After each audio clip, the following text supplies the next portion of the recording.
Brett Stats Noiseworthy. Welcome in on a fabulous Friday. The world keeps turning. We got a new athletic director at the University of Memphis. His name is Laird Veach. And Laird, I'm guessing, I'm going to say he's in his late 40s, early 50s. I know he was a quarterback at NC State. I mean, not a quarterback. A linebacker at Kansas State, excuse me. But he's got some good Bill Snyder stories. I think 25 years ago he graduated. I'm sure he does. Because he was, I believe. I was there at the beginning. I read where turnaround. His senior year in high school, and by the way, he said he was an undersized, slow linebacker. His senior year in high school, they were 1-10, and they were called Futility U. By I think they were like 6-7 or 7-6 maybe his sophomore year, and then junior and senior year they went to bowl games. It was one of the great reclamation projects ever in coaching, and he was there for it. And what an impressive resume and quick decision by Dr. Rudd. Obviously, he probably had his guy for a while. Apparently, there's no search committee. And Dr. Rudd will talk about this. Fine with that. He'll join us at 4:45 this afternoon, right after we have our friend Glenn Rogers Jr. Dr. Rudd has the big corner office, and that's where you have to make a lot of decisions, and you don't need a lot of committees. I like that. No. So apparently he's everywhere he looked, this guy's name kept coming up. Now, Laird Veach has mentioned K-State football player. 25 years in administration, including graduate assistant at Texas, Missouri, Iowa State, Florida before he came here. He was overseeing a lot of projects. Scott Strickland's right-hand man, you could say, at Florida. Yeah, chief lieutenant, yeah. And I think after Missouri, before Iowa State, I believe he was at Learfield for a number of years. He's done everything in athletics you can do, from the ticket office to the broadcast wing to GA to fundraising, prolific fundraiser. Supposedly a relationship guy. So he's going to be the guy that is, one, organized, but two, he's going to go out and he's going to do our show. He's going to go do glad handing with all of the ambassadors or rebounders or Highland 100, all walks of life. That's the kind of guy I understand he is. For several reasons. One of them, the exemplary job. And I know some will say, well, it's just been 3 months. But it hadn't been a ripple. Think of the great job as the interim that Allie Prescott's done. And he'll join us today at 5:30. And he's going to join us, the calming influence and force that he is. But the predecessor for Tom Bowen. Dave, in your time here, can you ever remember a baton being passed to a permanent AD more seamlessly with things really cooking? Well, that's why I mean, you're not walking into any big scandal, not walking into, boy, what are we going to do with the football program? Oh, well, we got to get such and such right. We got to get spring in Olympic facilities. Everything can be better. You're always fundraising. You're always got construction cranes. But there have been many times that athletics directors Tom walked into a much tougher situation than this. No question. RC walked into a tougher situation than this. Yeah. They didn't have fundraising back until then. There were a lot of other things that were in place because Dr. Eugene Smith, really, I know Charlie Cavanero was in place, but he had guidance from above. Charlie did a good job. And Charlie did do a good job. And when Tom came in, there needed to be upgrades because the world of college athletics had changed overnight, and he did that. And he did a good job with that. I thought if there was a weakness to Tom, and I think we've discussed this on the air because I thought he was really organized and detail oriented and understood the business, and that's why he was on so many committees. But he was not a good glad-hander. He was not comfortable going and rubbing shoulders with all the different groups that I just mentioned. And apparently... You have to do it. We like to feel you and touch you here. Laird Veach, exactly. Well, let me put it to you this way. I don't think you have to be as touchy-feely if you're a group of a Power 5 school, because you're bringing in $40 to $50 million of revenue that is your gravy train. So you want people to like you and still want the product and care about the product, but the money part of it, the giving, is not as important as it is with a group of 5 school. And that's why this position has to be so fan-friendly, because you need them to buy tickets more than a Power 5 school does. You need their giving more than a Power 5 school does. So being a people person may be the most important aspect for the athletic directorship of the University of Memphis. It's an important time, but it is a good time for him to come in and not be wading through a minefield. Yeah, there won't be a minefield because, Allie Prescott's done a pretty darn good job just keeping everything in place, waiting for this to, and you know what? To all sort of blow over. The next time his beloved university calls, he'll answer them too. He will. Well, I don't think Allie is leaving right away. I think the president has asked him to be around for not just a transition period, but beyond that, I don't know how long, and maybe Allie can tell us, but there are a couple of projects that the president has in mind involving athletics that I think he wants Allie to be included in. So we'll find out more about that from Dr. Rudd and from Allie Prescott a little bit later in the program. But I do, since we are trying to be as objective as we can about our friend Tom Bowen, Tom had this in the position where the university president was getting enough interest, because this is now a program in a strong conference, and I'm not sure we could ever really say that. Maybe we could have in the Metro days, but that was in football. But as far as an all-sport conference, probably the strongest since, the Missouri Valley Conference days, when college athletics was a whole different animal than it is now. So you got that, and you've got the best football and basketball presence that you've ever had, with one team favored to win every football game they're playing and the other with the number one recruiting class in the country. Never has that occurred before. You couldn't be in a better position than your athletic department is right now, minus money. Yeah, there's just no ticking time bombs. You're not walking in going, well, we got to really address this quickly. None. It's and that's why now, it doesn't mean it's on cruise control either, because you're always fighting. But this is why Dr. Rudd, I'm sure, had interest from everywhere, and this is why he didn't need a search committee. Job. And I had to tell you, their own committees with Alan Graff and Willie Gregory and Brad Martin on these committees. You've gotten it real the right. last few hires have been pretty darn good. I don't know if there was a committee like that for this hire, or if this was just Dr. Rudd. We'll ask him. I'm sure there was some consultation, but it feels like a one-man band, and that's fine. He's the boss. He is the boss. And Laird Veach was asked about a president that is very involved in athletics, and he said, that's what we want. Bring it on. That's what we need. Want somebody to win as badly as I do. So I think a good day for the University of Memphis, and I'm sure that Allie Prescott, who's been working so diligently, in fact, working so hard, he decided he did not have time to go to the Bahamas with the basketball team. I am sure there is some sense of relief that October 1st is sort of the deadline where he's got to really work his tail off until then. So the opening football game, Allie is still the athletic director, because I don't believe his record will count. I don't believe that Laird Veach takes over till October 1st. I predicted it, or insinuated that it could happen last night during crunch time, and it happened. Yeah. AD's the two initials here today, WD, in New York City for Tiger. I am surprised at that. I'm not at all. He practically screamed he was going to yesterday. No, because it could. There were moments where he joked about the 80, and you just thought mentally he was out there. You think it's an oblique? I don't. He's never been honest about an injury. I know. How can you believe it'd be oblique?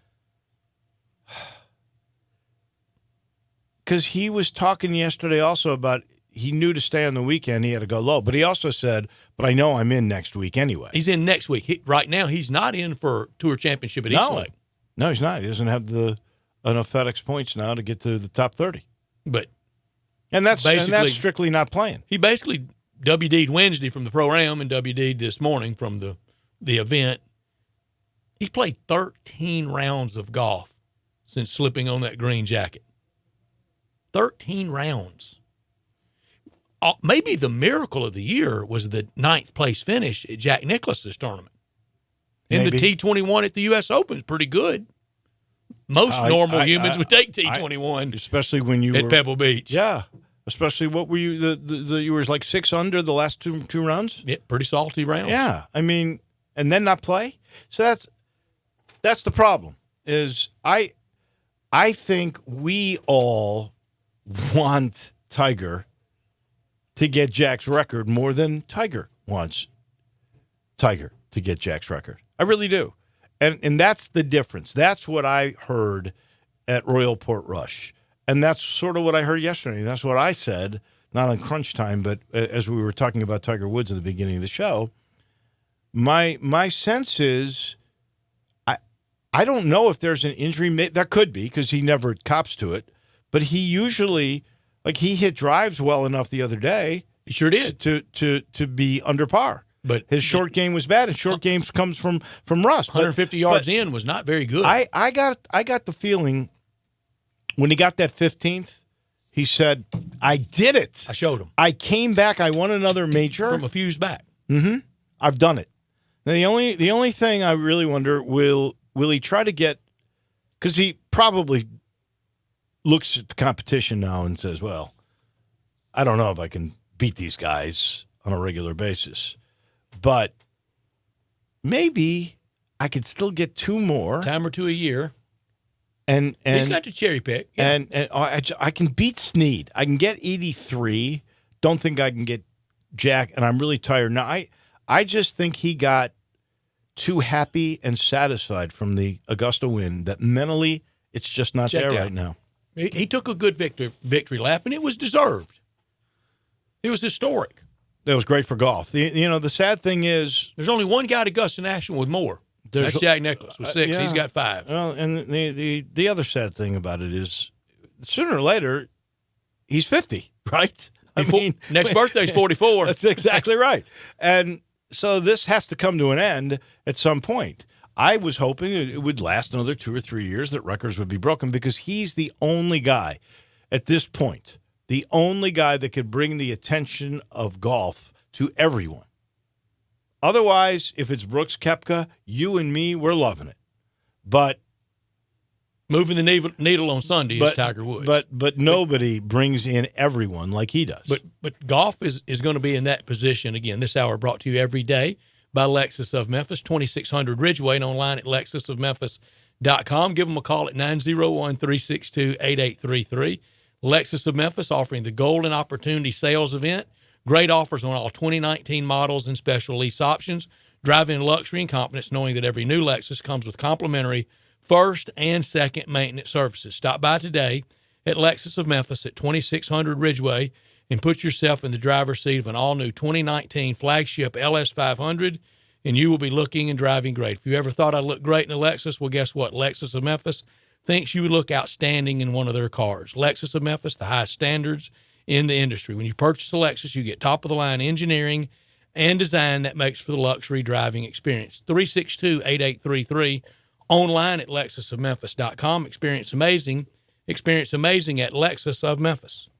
Top story of the day. Well, that's pretty easy. I think we know it. It is that Memphis gets their new athletic director as of October 1st. Laird Veach will be the man. But there's another very interesting story.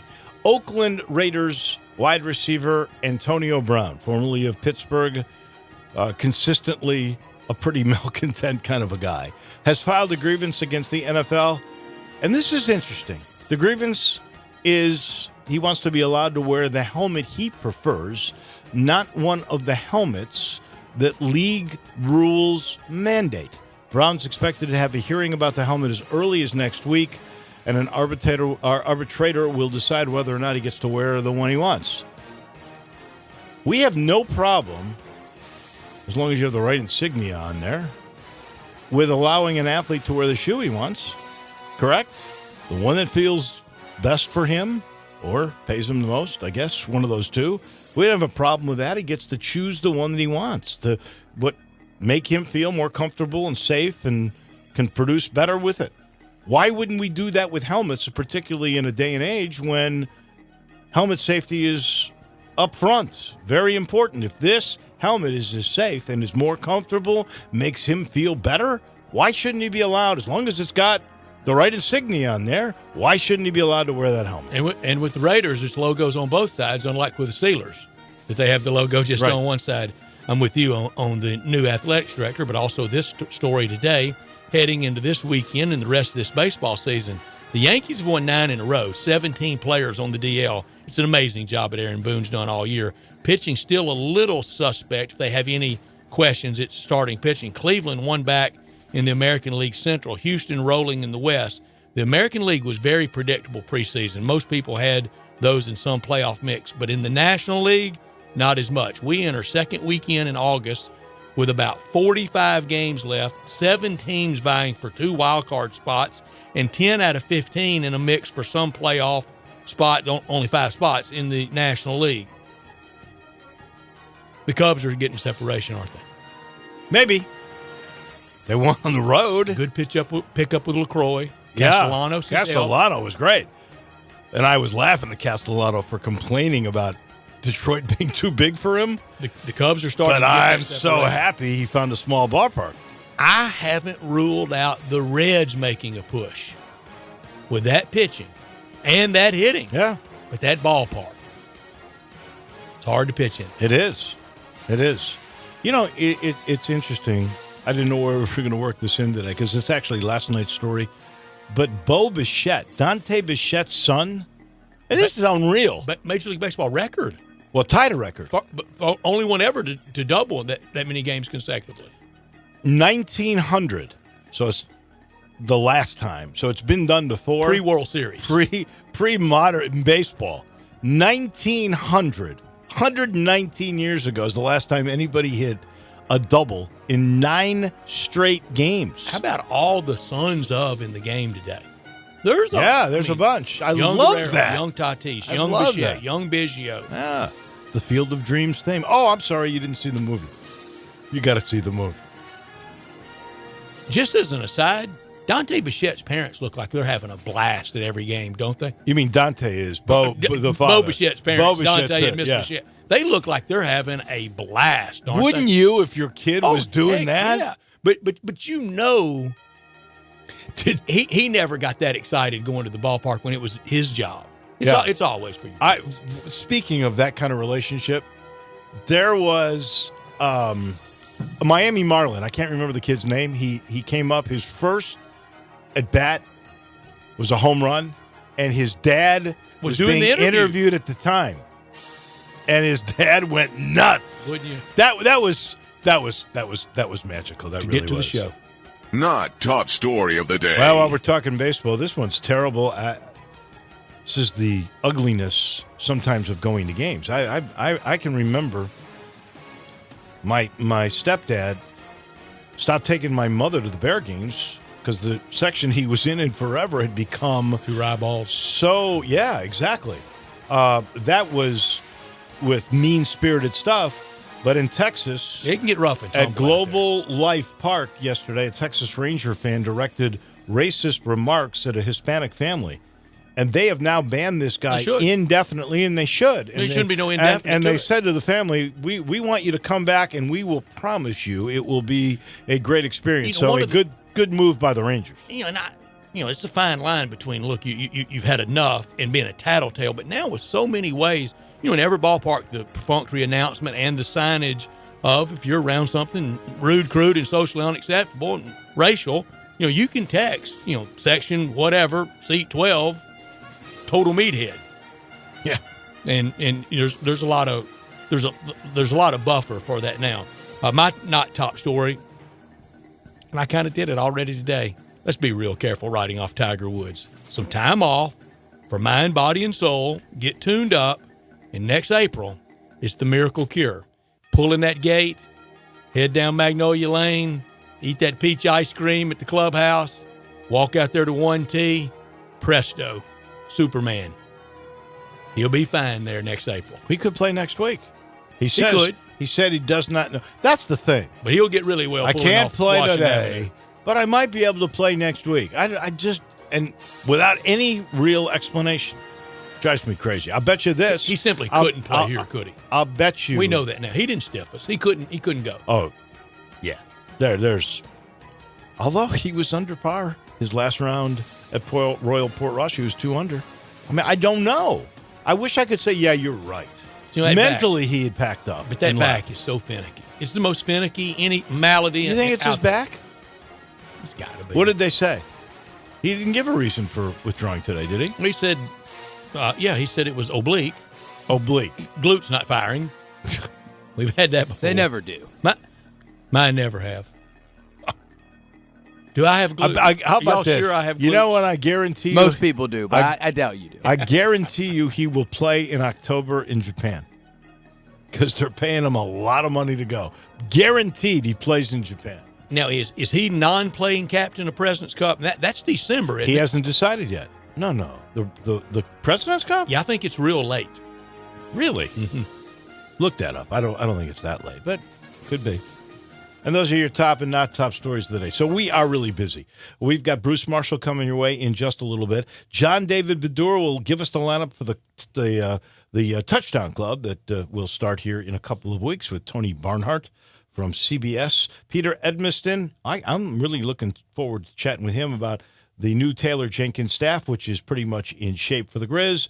4:45, the president of the University of Memphis, M. David Rudd, on his great hire today of Laird Veach. Then Rick Horrow on the business of sports at 5:30. I guess do you call him still interim or do we call him lame duck? I would do the latter. Good guy, any way you look at it. Allie Prescott at 5:30, and then at 5:50, December. We will give you crunch time. It is December. Wow, that's the latest I've ever seen the President's Cup. That's got to be the latest. Do you remember when John Stacey was clean-shaven and short hair? Do you remember those days? Doesn't Nick Price? I always thought John Stacey looked just like Nick Price back in those days. Do you? No.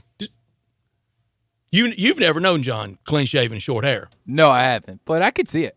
I swear, I always thought they were twins. Look at that picture of Nick Price. Interesting. That's the heaviest picture I've ever seen of Nick Price. He's in retirement. It's the good old years for him. I see. We'll let you know this portion of the show is brought to you by Family Leisure, celebrating the end of summer. Yes, it's the end of summer liquidation sale. Makes sense to me. Pools is low, and this is what really makes sense of why you got to get there. $19.99.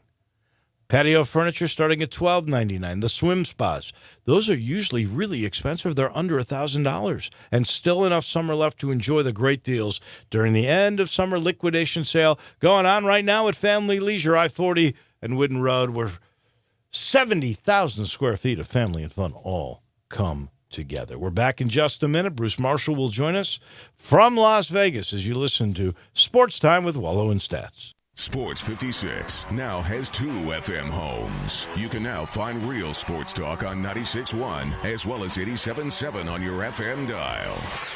Hi, friends. Bill Russell at Russell Brothers Jewelers. One of the things that we are proudest of at Russell Brothers is the service we offer above and beyond just selling beautiful jewelry. We know that fine jewelry and superbly made timepieces require expert craftsmanship to keep them in the best condition possible.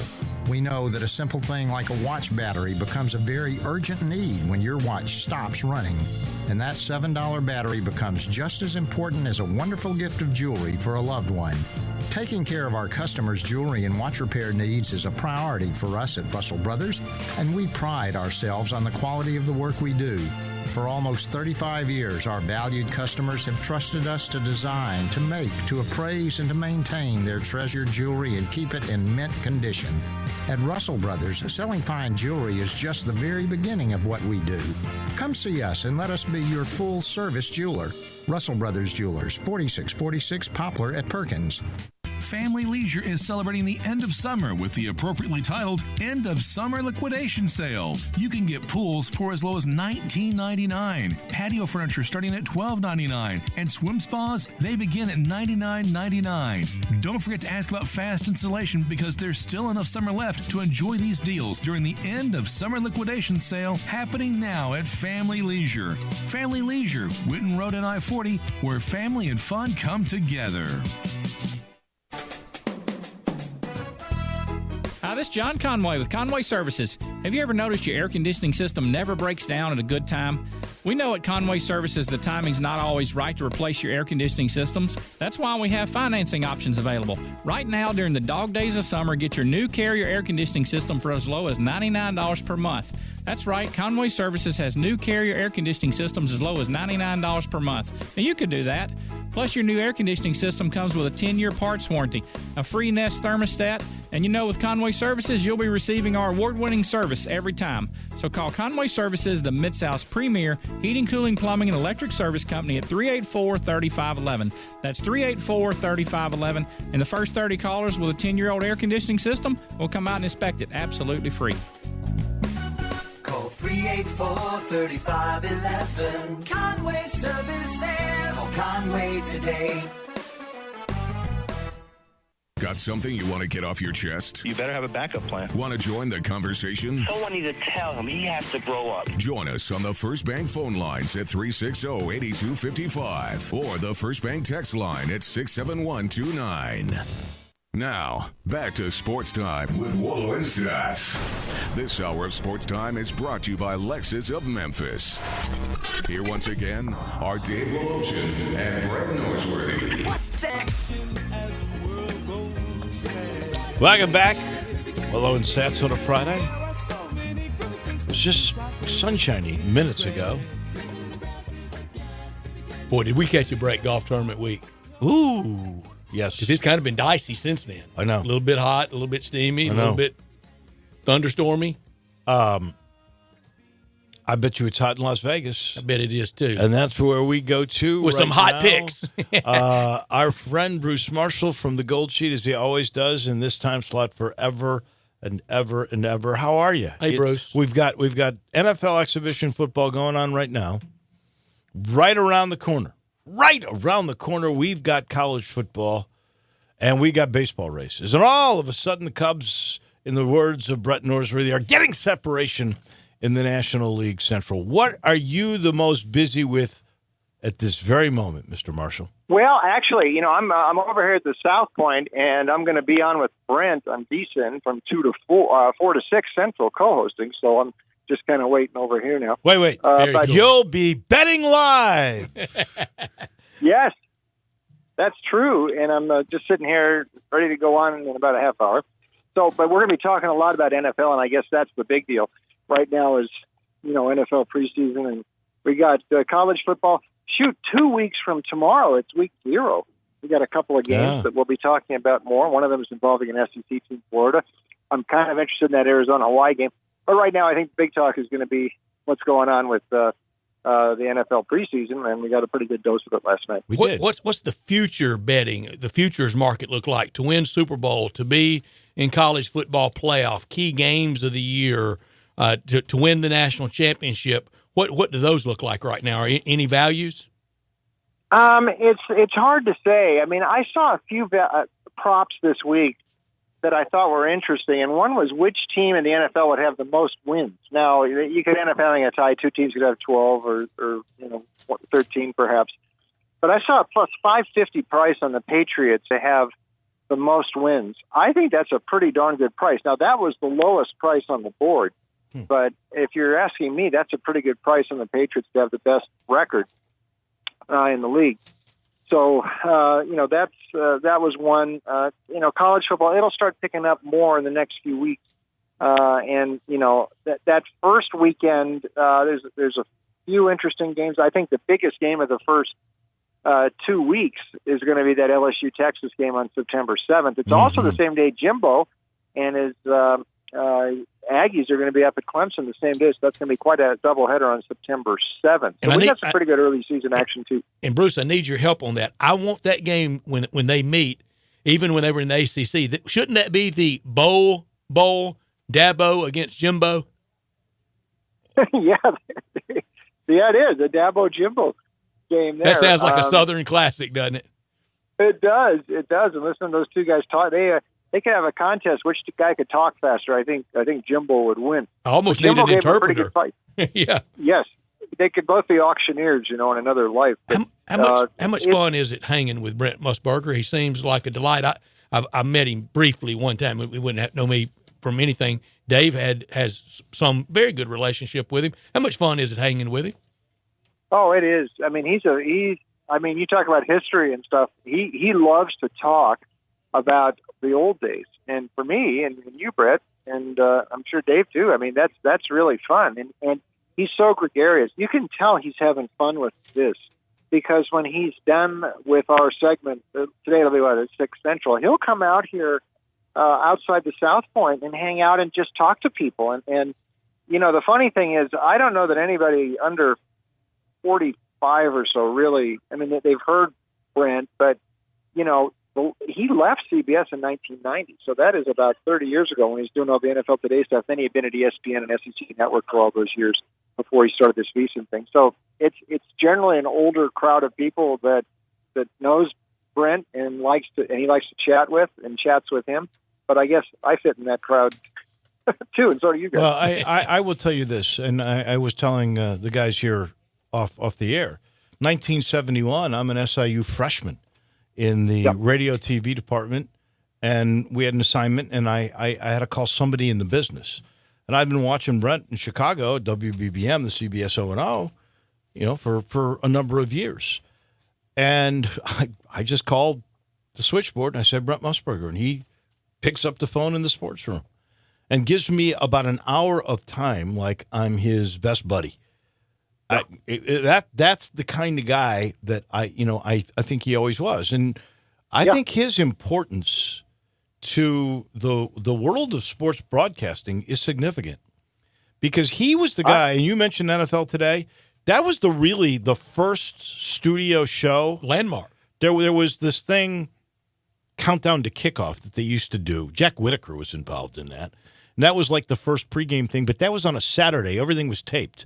This was the first time there was a live studio show. He invented the role of studio host. I think that is significant. And then he was such a great storyteller that he became Big Game Brent. He became the main guy, and he was doing the NBA championship. People forget he was not just football. The Masters. He was – that part I don't remember that much. He was in Butler Academy. But I do know this. He was the main guy in the NBA for CBS.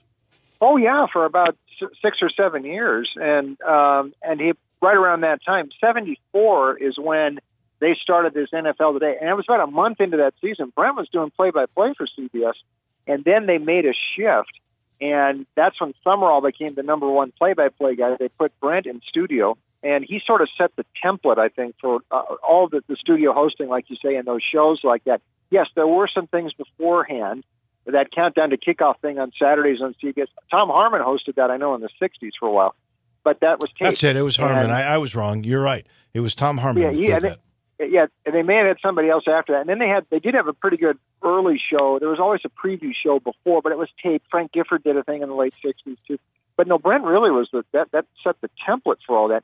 I didn't realize until recently. I mean, Irv Cross was a buddy of his from college. Cross went to Northwestern, too, and Brent did. So that was the connection with Cross. But, no, he did set the template for that, that's for sure. And then historic with Phyllis George and Irv Cross and Jimmy the Greek Snyder. Jimmy the Greek, that was the first time they would ever allow a gambler to tout a line. And was that because of Brent's friendship with the Greek to get him on there? Yes, I think that was part of it. Yeah, the Greek was a little bit before his time. I mean, he's sort of mainstream, and the CBS gig allowed him to mainstream that. But it was sort of at Brent's behest too. He knew people related to the point spread stuff, even back in the 70s. I mean, people were betting on games back then, too. So the Greek was, he had to kind of talk his way around mentioning point spreads and that, but everybody knew what he meant when he said which sides he preferred and all that. So Brent knew that was that the Greek tapped into it. And to the Greek's credit, he sort of promoted himself as the expert before anybody else did. He was a sharp cookie, and it's ironic, I guess, now. And I don't know if you've ever heard that story, because I'd love to hear it from Brent. But their infamous fight, which was a for-real fight, and it was Musburger really that brought Jimmy the Greek into the fold. And then I guess Jimmy and him lasted a little bit longer, but I don't think it was ever the same. It wasn't. Remember, they joked about it on camera that next NFL Today, and they had big boxing gloves and all that. But and believe me, Brent is the nicest guy in the world, so I'm sure that was the Greek was mostly his fault for that. You mentioned the Patriots and the 12. The four combatants from last year's championship games: Saints, Rams, Kansas City, Patriots. Except for the Patriots, which one of the other three you think can have something resembling a repeat year this year? Saints, because I think the Rams are going to back up a bit, and I think the Chiefs got a big break with Tyreek Hill getting not suspended. I wouldn't have been surprised if they sat him down for the whole year. That would have changed completely with them. But I think teams are catching up to the Chiefs a bit. I still think as long as Drew Brees is Drew Brees, and he still is, and the Peyton connection with him.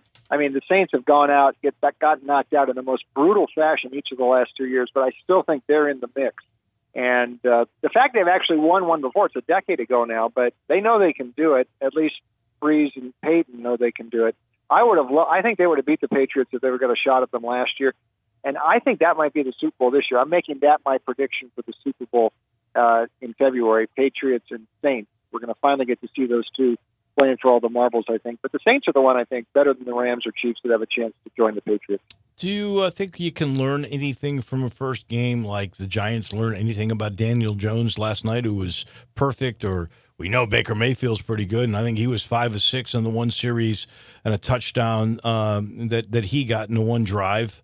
Did Mitchell Trubisky even play for the Bears last night? I'm not sure he did.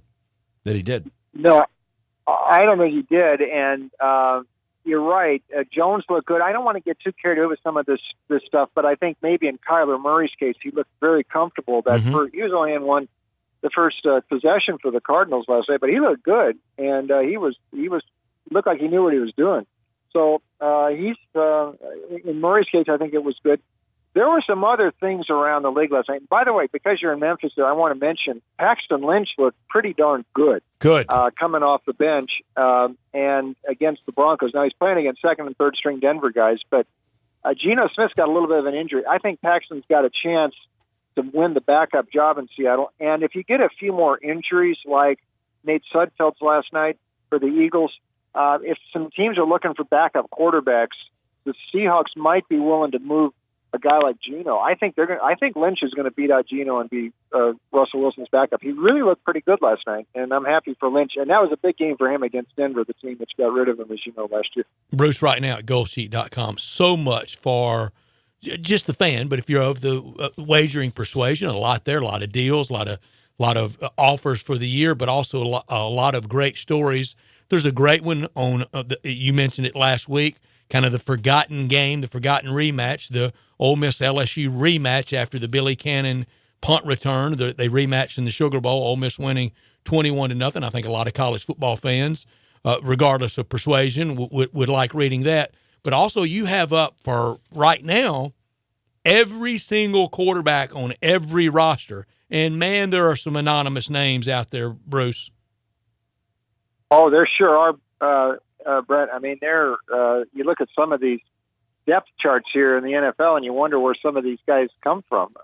Some of the guys are like Alex Tanney last night for the Giants. I'm glad to see Tanney do. I think he's on his 9th team now. I mean, these are preseason names that you see every year. Woodrum and Tanney and Boyle, and we see McLeod Bethel Thompson every year. So some of these guys shuffle around, but it's some of the backups there and guys who got signed elsewhere. And free agents who moved in the offseason might have forgotten about. Listen, Ryan Tannehill, I think, really made a nice case for himself as an alternative to Marcus Mariota, who is likely to get hurt again, as he gets hurt every year. Mm-hmm. And I think Tennessee, happy they got Tannehill, I think it's a little bit of an upgrade for Blaine Gabbert. But, yeah, there's a lot of these quarterbacks who we get to know in preseason. We don't get to see them much in the regular season, but we get to see them here in August. Well, and a lot of these other obscure names that you're talking about, remember them if you can, because they're going to be on XFL rosters next February. That's right, XFL. By the way, Logan Woodside played pretty well last night, and he had From the started AAF. in the Alliance a few months ago, so that was good work for him. So, yeah, some of these guys getting another chance. And, the XFL will have that to enjoy next year. And against my better judgment, I should know better, but, Bruce, I think that the XFL, I think they're doing a lot of smart things in preparation for next year. Our producer, Drew, just looked at me because I'd given up on all other leagues and probably will give up on this one, but they're doing smart things in the run-up to next year, aren't they? I think they are, and, Vince is no dummy, but I really think in the end, all these things, well, I mean, they're mostly doomed anyway, but and we talked about this before, the original USFL concept, I thought, had a chance. Spring football, and don't act like it's a minor league. I mean, they were taking on the NFL, and I don't think the public is going to take any of these these new startups seriously unless they believe they really have a chance to be good. And listen, the WFL tried that, so they were doing a lot of smoke and mirrors back in the 70s, and it didn't work. USFL, I thought, really had a chance to work if they stuck to the original plan. They didn't. But that's going to be the key here if the public is going to accept any of these things that come in as like, okay, we're a minor league and we're not going to take on the NFL. Business-wise, maybe that's what they should do, but I don't think the public is going to get too excited about it if they don't think they're doing it the USFL way and taking on the NFL. Bruce Marshall from the Gold Sheet, as he always is, with us from Las Vegas, getting set to do his show with Brent Musburger in a little bit. And I know you're a little bit like Wide World of Sports. You go the gamut. You got the lines everywhere. Your finger is on the pulse. So you've got to tell me, what's the line on the Memphis Tiger Bahamian national team in about a week in the Bahamas? I don't have that one, and I'm not sure if the Bahamas, since Michael Thompson might have played for them many years ago, and what sort of a team that they've got. But I wonder if you're making that road trip down there, that would be a nice road trip to visit the Tigers. No, I'm not. That would have been a good one. It would have been a good one. I'd say Memphis will be favored, though. How about that? I would I'll leave it there. I would too. I'll bet you on that one. I'll bet you're right. Bruce, how do we get more of you? Check us out online, goldsheet.com. Like Brett said, we're putting up all these college football previews. I'll get to the top 40 early next week. Then we'll get into the NFL. We got picks up there preseason, starting off pretty good. Baseball, and that'll continue here through August. By the way, August, there's angles in preseason football, man, and so don't overlook it. It's not the regular season, but it's different, but it's real. Preseason football. Goldsheet.com, my picks there. Also, VegasInsider.com, Twitter at Bruce A. Marshall. And like I said, coming up quick, I'll be on the VSiN with Brent, 4 p.m. Central. Tell Brent we said hello. I once shared his agent, who happened to be his brother. I know Todd. Sure. There you go. There you go. Thank you, Bruce. Thank you, Bruce. Okay, guys. You got it. Bruce Marshall. And another quarterback on the Giants, last night, the rookie from Duke, naturally got a lot of attention and a lot of play. But Kyle Lauletta from Richmond, his Memphis connection, when he was at Richmond, he was quarterback, and the center was Virgos. Was Nicholas Virgos. Nicholas Virgos, yeah. Yeah. And he had a good career there, Nicholas Virgos. No question about it. This portion of the show brought to you by Conway. Conway Services, heating, cooling, plumbing, electric, and, of course, that wonderful tankless water heater where you save money all the time because guess what? You're only paying for the water you use, and you never run out of hot water. Conway's so good at everything they do. They come in, they set it up, and now this is fairly new when it comes to technology, but not so new where it's way out of whack. 384-3511, you'll be, I think, pleasantly surprised at the price. You never, by the way, have to worry about a water tank bursting if you got a tankless water heater because there's no tank. It's the best way to go. It really is. And Conway's got a deal on it right now. 384-3511, Conway Services, heating, cooling, plumbing, electric, and home of the tankless. The Touchdown Club has a very, very nice new website, and they've got a lineup, might be their best lineup in a number of years. Our correspondent, you could say, who also gives us the high school players of the week, not now, but he's next with the schedule, which is impressive, as you listen to Sports Time with Wolo and Stats.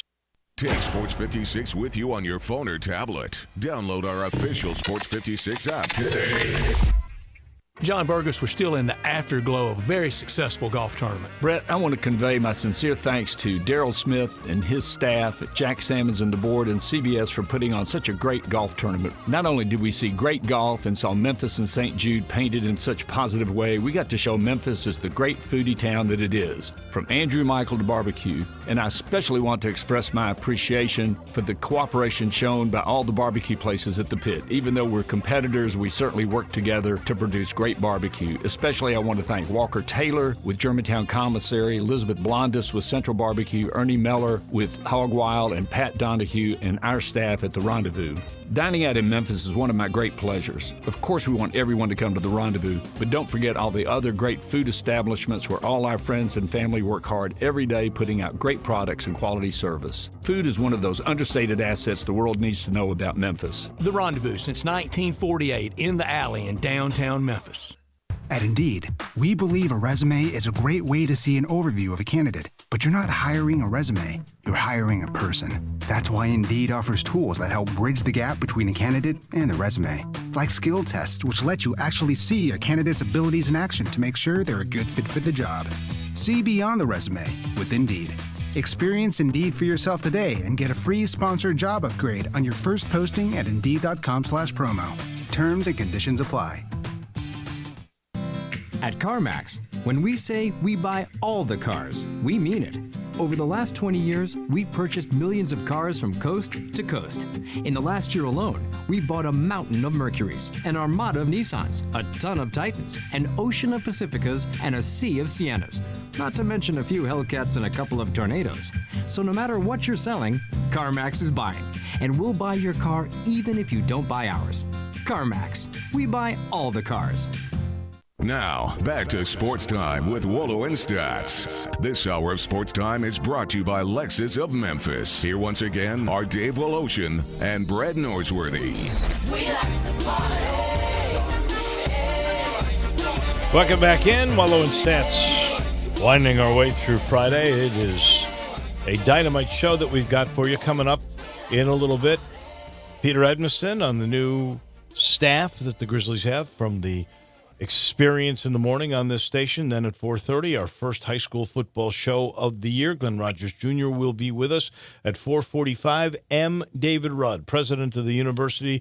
Then Rick Haro and Allie Prescott. We are loaded, to say the least. And now we bring in for the first time this year our friend John David Bedore from the Touchdown Club. They got a really nice new website. And John David, this might be your very best lineup in years. A lot of head coaches.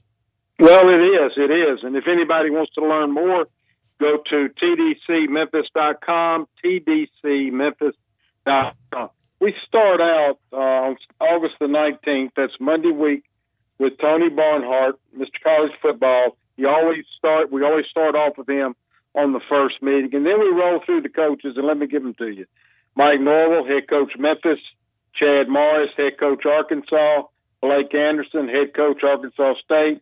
Matt Luke, head coach Ole Miss.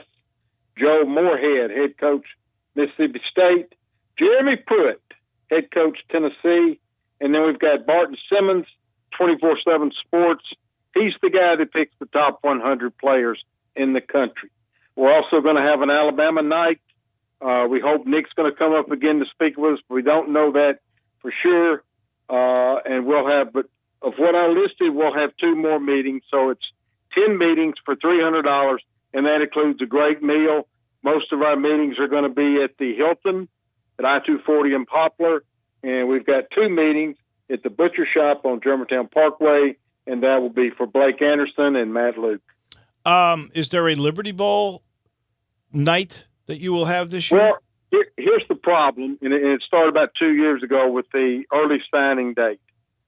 Because that's right in about the third week of December, the coaches don't know where they're going to be recruiting for usually we have it the Thursday after the championship game. Mm-hmm. So we've got to kind of get that on limbo to see what will happen there. Okay. So that's not a definite. Because if the head coaches can't come, it really doesn't make much of a meeting. I understand that. But that is the night you normally would have given the high school players of the year, correct? Yes. We'll make an adjustment with that when we do it. Okay. And you are still doing that this year, right? Yeah, we'll have a player of the week who will be a senior honored player that's really had a great career. We'll do that at every meeting. And then at the end, we'll have an offense and defensive player. All right, my friend. It sounds like this is going to be a just a blockbuster. Bang up Well, year. great. And public people need to understand that. And I usually wear a polo shirt and khakis. You don't have to come dressed up. And you go on our website, tdcmemphis.com, and you get all the information. You can either pay online or you can download a form and send a check in. On that forms, all of the board of directors, you can call anybody on there or call me, John David Bedour, and I'll be happy to answer any of your questions. Thank you, JD. Have a great weekend, and we look forward to this in a couple of weeks, doing this on a regular basis. Right. August 19th is our first meeting with Tony Barnhart. Thank you, my friend. Thank y'all. John David Bedour, and that is a heck of a deal. Every head coach from the area. Ole Miss, Memphis, Sure is. Arkansas, Mississippi State. And a good kickoff Tennessee. with Tony. By the way, Tennessee's in town. I understand that the Duckmaster, the honorary Duckmaster at the Peabody Hotel tonight is, I do not. Really? Philip Fulmer. I think they're having some sort of an event at the Botanic Gardens, the Big Orange Alumni Association, or the Big Orange Club, whatever they call that. And Fulmer is obviously staying at the Peabody, and they've made him the honorary Duckmaster tonight. This portion of the show brought to you by Trinity Professional Cleaners. The old clean it up. You really want to get it cleaned up right? It's simple. You go to trinityprofessionalservices.com. Just like that. Go there, and then look for Todd Pope. He's got the number there, and then you will be clean. That's the way it works. They come out, they give you a quote. They do windows inside and out. They do carpets. They look clean. Not only clean, they look brand new when you're through with those. It's amazing. And then they do baseboards. They do ceiling fans. They really clean you up correct. This started as a construction site cleaning company, and they grew to churches, and they grew to schools, and they still do all that. Now they do you, and believe me, they do a great job. Let them come out and give you a quote. You'll like the price, and then you'll be clean, and you'll be clean for a couple of seasons. I like to say, not only do you see the cleanliness, you feel it, and that's the beauty of Trinity Professional Services. You're nodding your head a lot. You got a story there? No, I was listening to you. Oh, I see. Today we got word from the president. He would like to see Kaepernick back in the NFL, but only if he's good enough. He doesn't want a team to make a political statement, but only if Colin Kaepernick would be good enough. He thinks he should be back in, but he also basically in his commentary basically said if he was good enough, he'd already be in the league. I imagine the only team out there would want him if he's good enough. I don't think the NFL's into signing players that aren't good enough. No, I hear you. I'm certainly wouldn't want a player who's not good enough on my team. That is good news, though, about Paxton Lynch having a good night last night. I watched some of that Seattle game, to be honest with you, but he was not in when I was It was watching. a lot of names and a lot of games that I didn't know who they were. And looking at Bruce's side at Goal Sheet, I just – some of these quarterbacks, I don't know them at all. I don't remember them in college anywhere. Well, like the kid from... And some of them will get cut. From George Mason? I don't even know which one that is. Who did I see? Oh, well. But, there's going to be a lot of cuts, but if you're betting you're that intense on preseason, I kind of like to know who's playing. Well, you got to wait for week 3 for that, don't you? That's the dress rehearsal. That's it. They say. And then week 4, you don't see him again. No. Really, you might as well just wait for the beginning of the season. That's when it really counts. That's an hour in the books. Coming up, Peter Edmiston from The Experience. What a cool staff this one Taylor Jenkins has put together. We'll talk with Peter about that in just a minute. This is Sports Time with Wolo and Stats.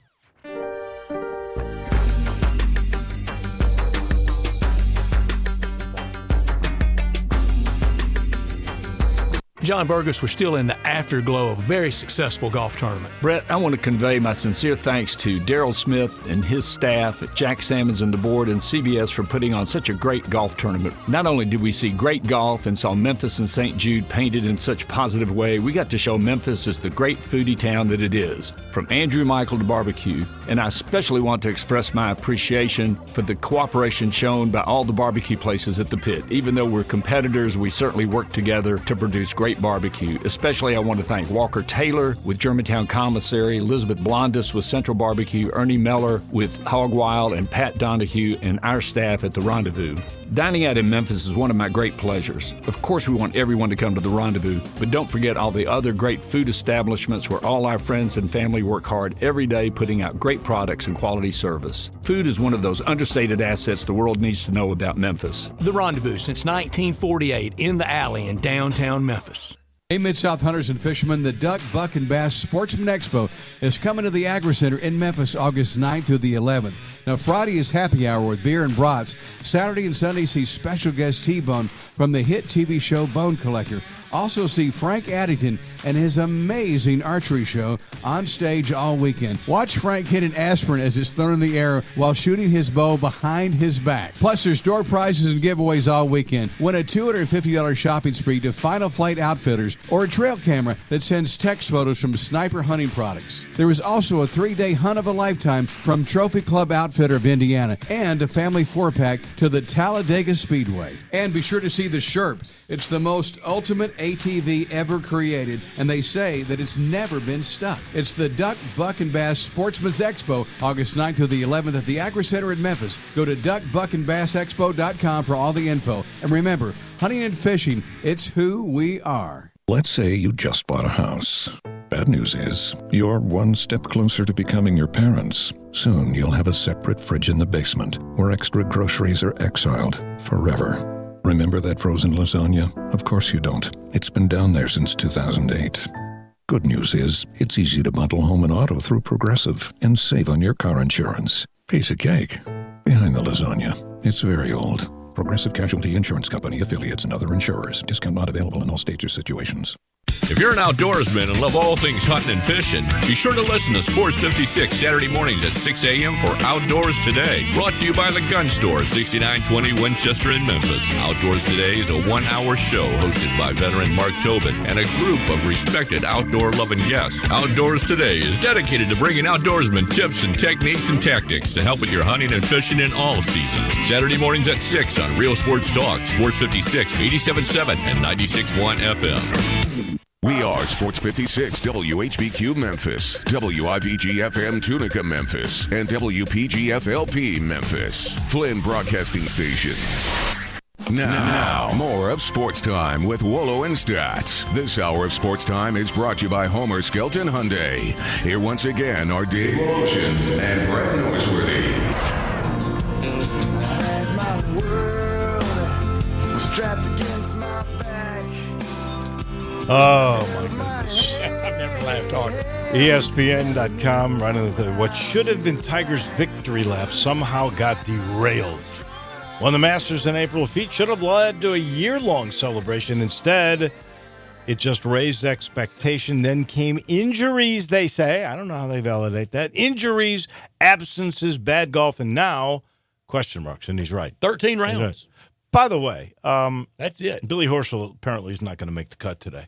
And so you're actually Jordan Spieth went nuts today. He did 7 under, tied for the They're in a rain delay lead at now. 11 under in a rain delay. Just because your guy didn't make the cut doesn't mean that you're out of the. That's right, Drew. No. There's a new thing I got here. This is, and I have You're the still- evidence. No. you're still going to court. I have the evidence. What occurred here was a good, fine, upstanding man in me was led down the primrose path. Ever criminal says somebody else made him do it. And it was a man who he's treasonous. This is actually treason. He goes, what's 3 spots? Yes, take Billy Horschel. That is what I got from Brett. See, here's the thing, Brett. Dave acts like it's just last week. That's right. No, Dave, that might have been that might have been a strike, but that was like strike 10.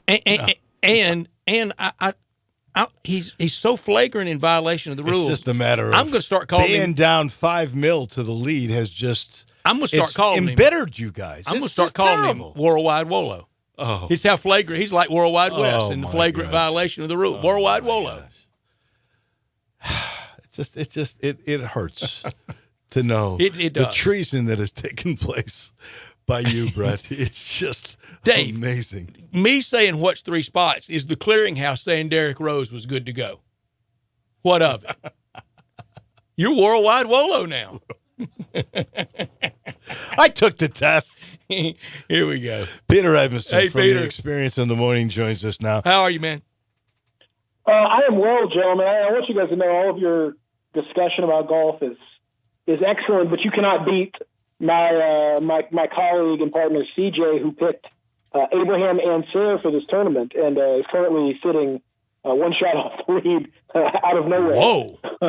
That would One of the win. great Cinderella stories of all time. That would win the shock pick of all time. He picked Answer? Yep. We will declare him the winner of our contest. How in the world did he know that? That guy was 6 under today.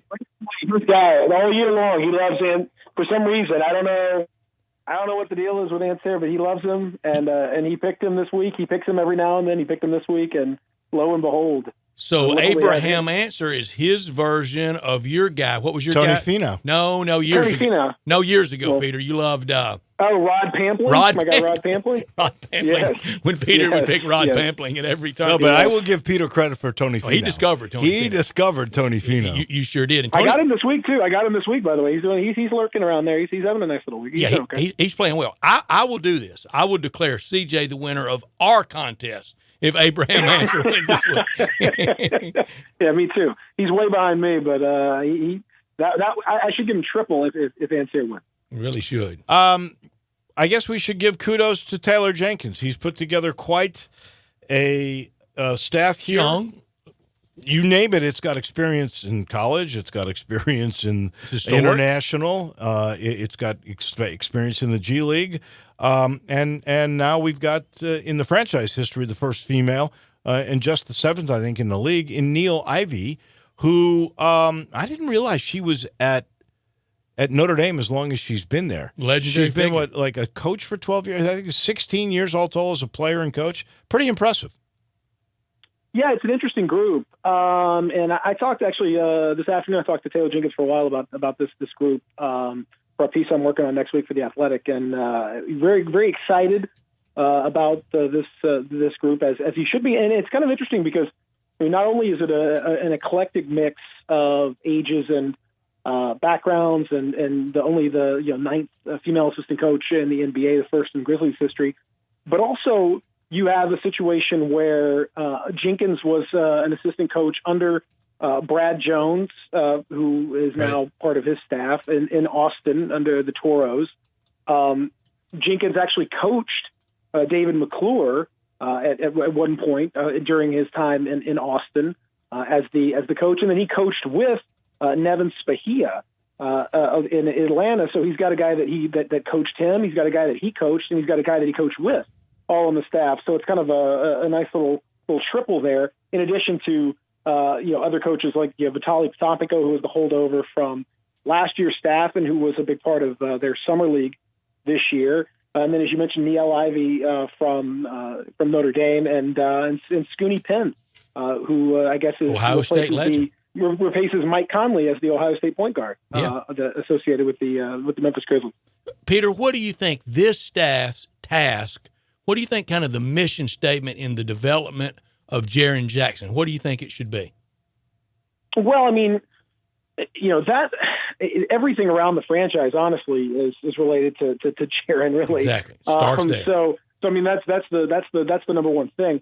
But this year it's going to be interesting to kind of see how he develops some of the areas that were weaknesses last year. He's going to get plenty of opportunities to play minutes as long as he can stay out of foul trouble.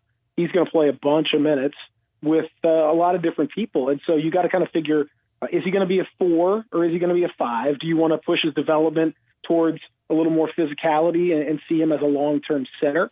Or do you want to kind of have him be a 4 with a little more outside and maybe a little more wing play? Do you want to go ahead and see whether or not he's going to be able to continue pushing on that outside shot a bit? Or do you want to try to maybe bulk him up a little bit and have him work more interior focused? Do you want him to play alongside Brandon Clark, or do you want him to be kind of with your bigger guys? Those sorts of things. And then, the areas of his concern where, not only the foul trouble, but also, he didn't rebound the ball particularly well. He needs to improve, particularly his defensive rebounding. He needs to work on that. And he also needs to work on, if he's going to be an outside threat, he's also got to work on driving the ball, which I've seen him do this summer a fair bit. He needs to work on his right hand. I mean, he's very left-hand heavy. Those are the areas that I think they'll look at and try to do it. But, honestly, like his rookie season, when you go back and look at it, there was a lot of really intriguing and, frankly, historic kind of context you can put it in terms of blocking shots, hitting threes. He did a lot of stuff that very few people, other than guys like, Anthony Davis and Karl Anthony Towns, have ever done. So if he just keeps doing that and just plays more minutes, stays out of foul trouble, he's going to have a heck of a sophomore year. Wouldn't you? And I asked this question: when you are developing a guy, do you think you should concentrate? Okay, we've decided you're going to be better off as a 4, and we want you to step out a little bit more. So we're going to develop you that way. Or you could say, you know what? We want him when we go small. He's our 5. You could play him with Brandon Clark that way. Back to the bucket. And develop him that way. Or do you have to be specific to the 4 or 5? Can you gain growth if you try to do it in both areas? Yeah, I think some of that is going to be yet to be seen. I mean, we'll find out more with Taylor Jenkins as far as what he thinks his staff and what he thinks kind of the team is going to do, on the court. But it has been a little bit tricky for players to like start at the 4 and back up at the 5. That has not always been the smoothest method of development because, as you point out, you're kind of pulled in two different directions in terms of your development. I think Jaren's versatile enough to do it, but I do think they're going to have to, by the end of this year at least, have a better idea of where he should be, kind of pushed. Which direction do you want to go with them? I mean, in my personal opinion, we're seeing the league kind of drift back a little bit towards big men. I think everyone's kind of seen the Golden State stuff, but I don't know that there's enough really skilled guys in the mold of a Draymond Green that can handle being that small ball 5 while also defending at a high enough level. Those guys don't grow on trees, and so you're seeing, I think, a few more bigs start to proliferate a little bit around the league. But I think Jaren's, if he can bulk up, I think his best role would be ultimately as a 5. I think that opens up more versatility from the rest of your roster out there.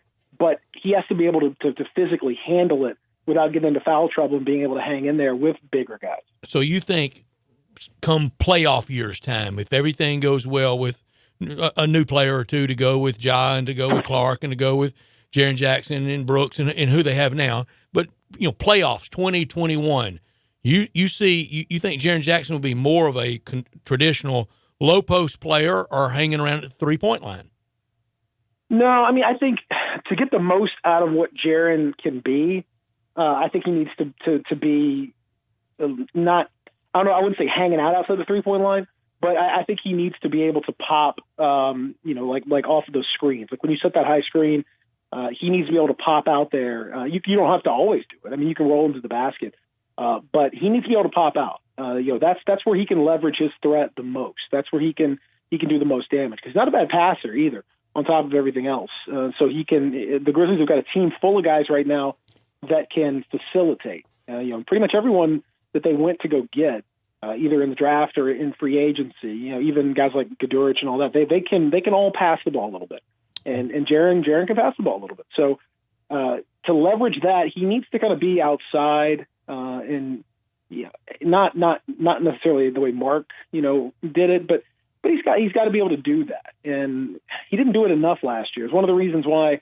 I think the front office was a little skeptical about JB Bickerstaff, because I think they felt that there was a little too much interior focus with Jaren's game last year, and that outside stuff that's where you can really take him to the next level. If he can do a little bit of both, then you've got a real dangerous weapon on your hand. Back to the staff for a second. When you spoke with Taylor Jenkins, did he give you any inkling as to what the roles each one of these assistants will have? Yeah, I think that's kind of to be determined, Dave. He did the primary thing for everybody, just because of the nature of the team is player development. So, they've got so many young players. They've got so many guys that are, still have 2-3 plus years. And we talk about Jaren. The thing that's amazing is Jaren is still younger than over half the guys drafted in the first round this year. He's younger than John Morant. He's younger than Brandon Clark. He's still the youngest dude on the team, pretty much. So, it's a young team, and player development is first and foremost. I think he wants he wants all of his, because he's been part of collaborative groups before. Mike Budenholzer is well known for that. They both came from the Greg Popovich system. There's a lot of empowerment of the staff. So I think you'll see everyone kind of have their hands in a little bit of everything to start with. But I would suspect as the year goes on, you're going to kind of see some different guys and gals, in the case of Neil Ivey, figure out and have their specialties. There will be some specialties, but he made a point to say everyone's going to have a piece of the deal. Everyone's going to have a little something. Now, she was a guard, right? She was a point guard at Notre Dame. Mm-hmm. So she played her entire WNBA rookie season, guys, while she was pregnant. So I don't think there's a whole lot of they're not going to take a whole lot of guff from players who come in a little tired, a little hangdog. Why don't you shut up, guys? I was dealing with morning sickness. I was carrying a baby while I was starting as a rookie for Indiana. So y'all, why don't you guys just put a sock in? Okay? And that kid, by the way, I think is a freshman in college now. For some, well, no, he's a senior in high school. Oh. He's actually at the high school that Jaren Jackson played his senior year at as well, La Lumiere. And he'll be going to Purdue. He's a Purdue commit. Purdue, yeah, and a pretty highly touted kid. Matt Painter's going to get a good one. Peter, on Monday, he learned at SIU. Yeah, he did. On Monday, we will get the full schedule release. Do you think they keep that pretty cloak and dagger under lock and key over the weekend, or will it be Woj bombs all weekend as everybody's leaking? Yeah, I think you can never tell with this stuff.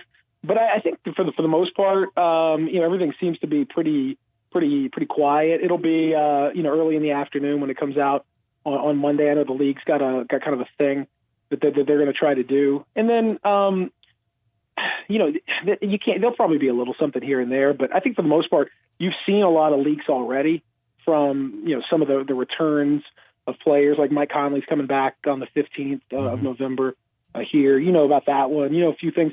There may be one or two little things that'll leak out. I'm sure some of us will be poking around some corridors here and there to see if we can't unearth something. But it'll all be out early Monday afternoon for sure. So that means probably by Wednesday, the University of Memphis schedule should be out. You would think so, yeah. I mean, they've got everyone's got. I mean, it's done, so everyone's got it. I'm sure that the people that need to have it at the University of Memphis probably already do. Are probably already working on it at this point and have some idea of kind of how it's going to go. We already know the preseason schedule. We know kind of how that's going to work out. So it's the time when you can start to make your logistical plans a little bit here. You can start. You want to go down there watching a little. You instead of watching NFL football on October 6th, you can go watch Maccabi Haifa The Israeli squad. You can go watch them play against the Grizzlies in the preseason opener. 2 p.m. What's the first thing when you see the schedule in completed form? What's the first date and home game that grabs your attention? Well, it's always MLK. Yeah. I mean, that's the number one. I will be curious. Obviously, the opening stretch will be important because of just the nature of the rookie stuff and rookies to see how John Morant, how will he get acclimated to life in the league.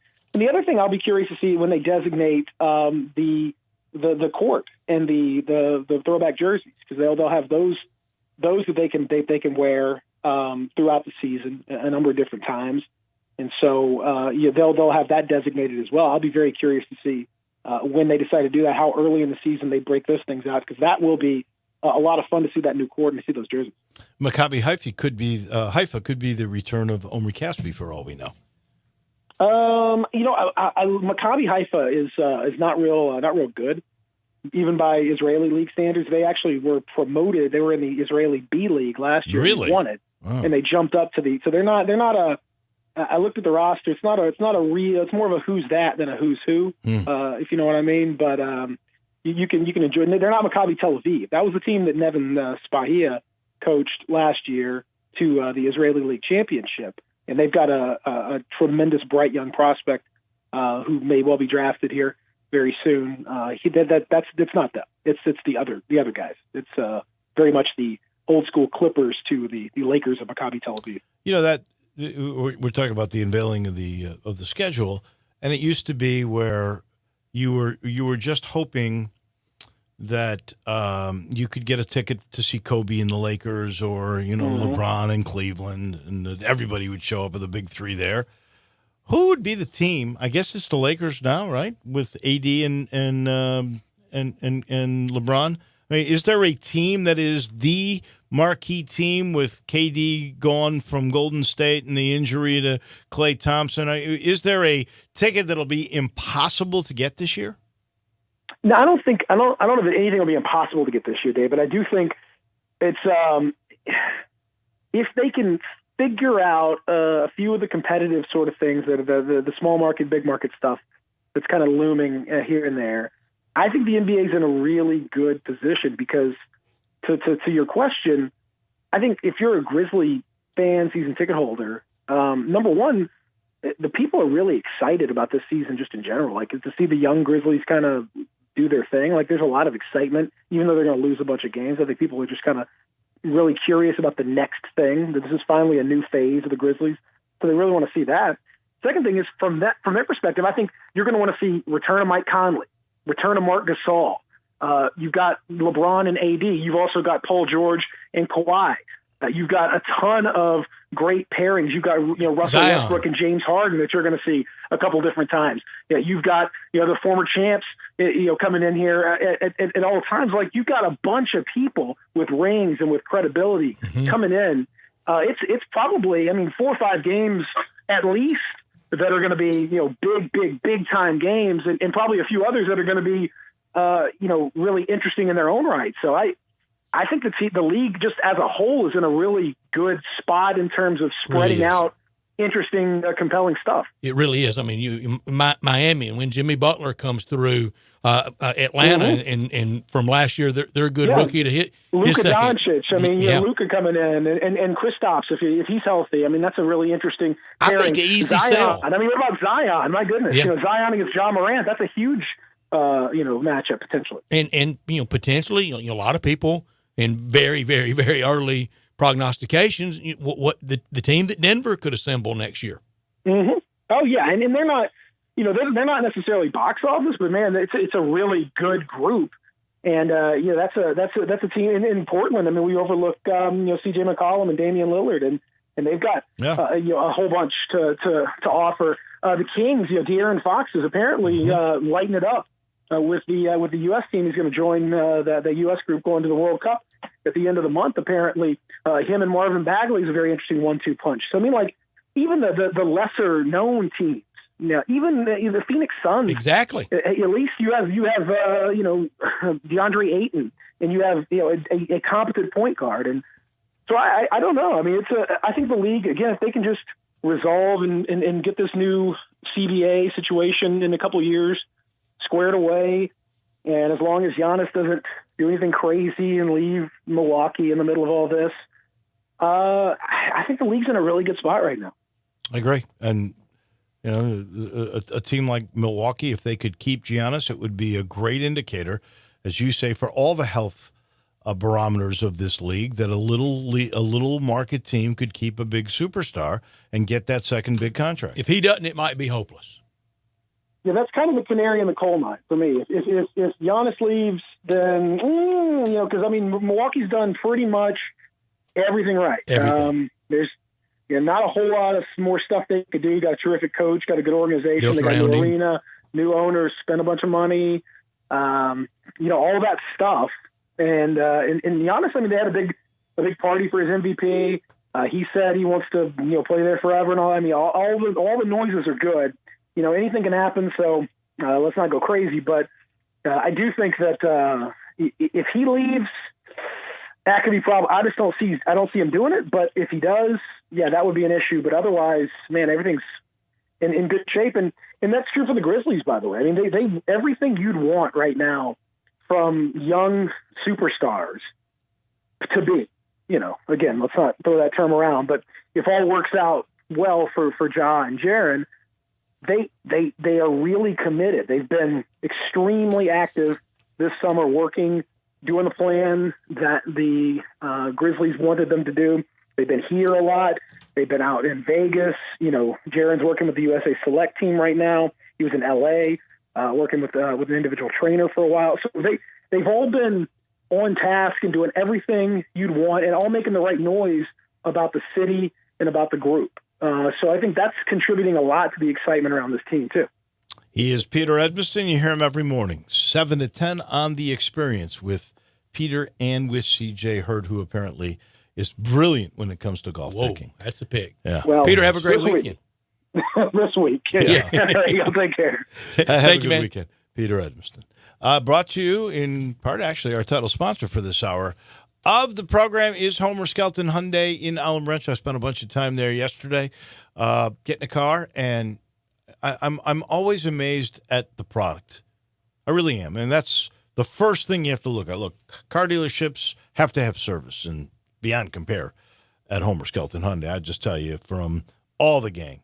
And that includes Piper and, of course, Chris True, the GM, and Ray Melton, who's over to the pre-owns. And on the financial desk, John Burnside and David Richardson. And then you've got Rick Fink as one of the salespeople. I mean, they're all committed to helping you. But you've got to have the product.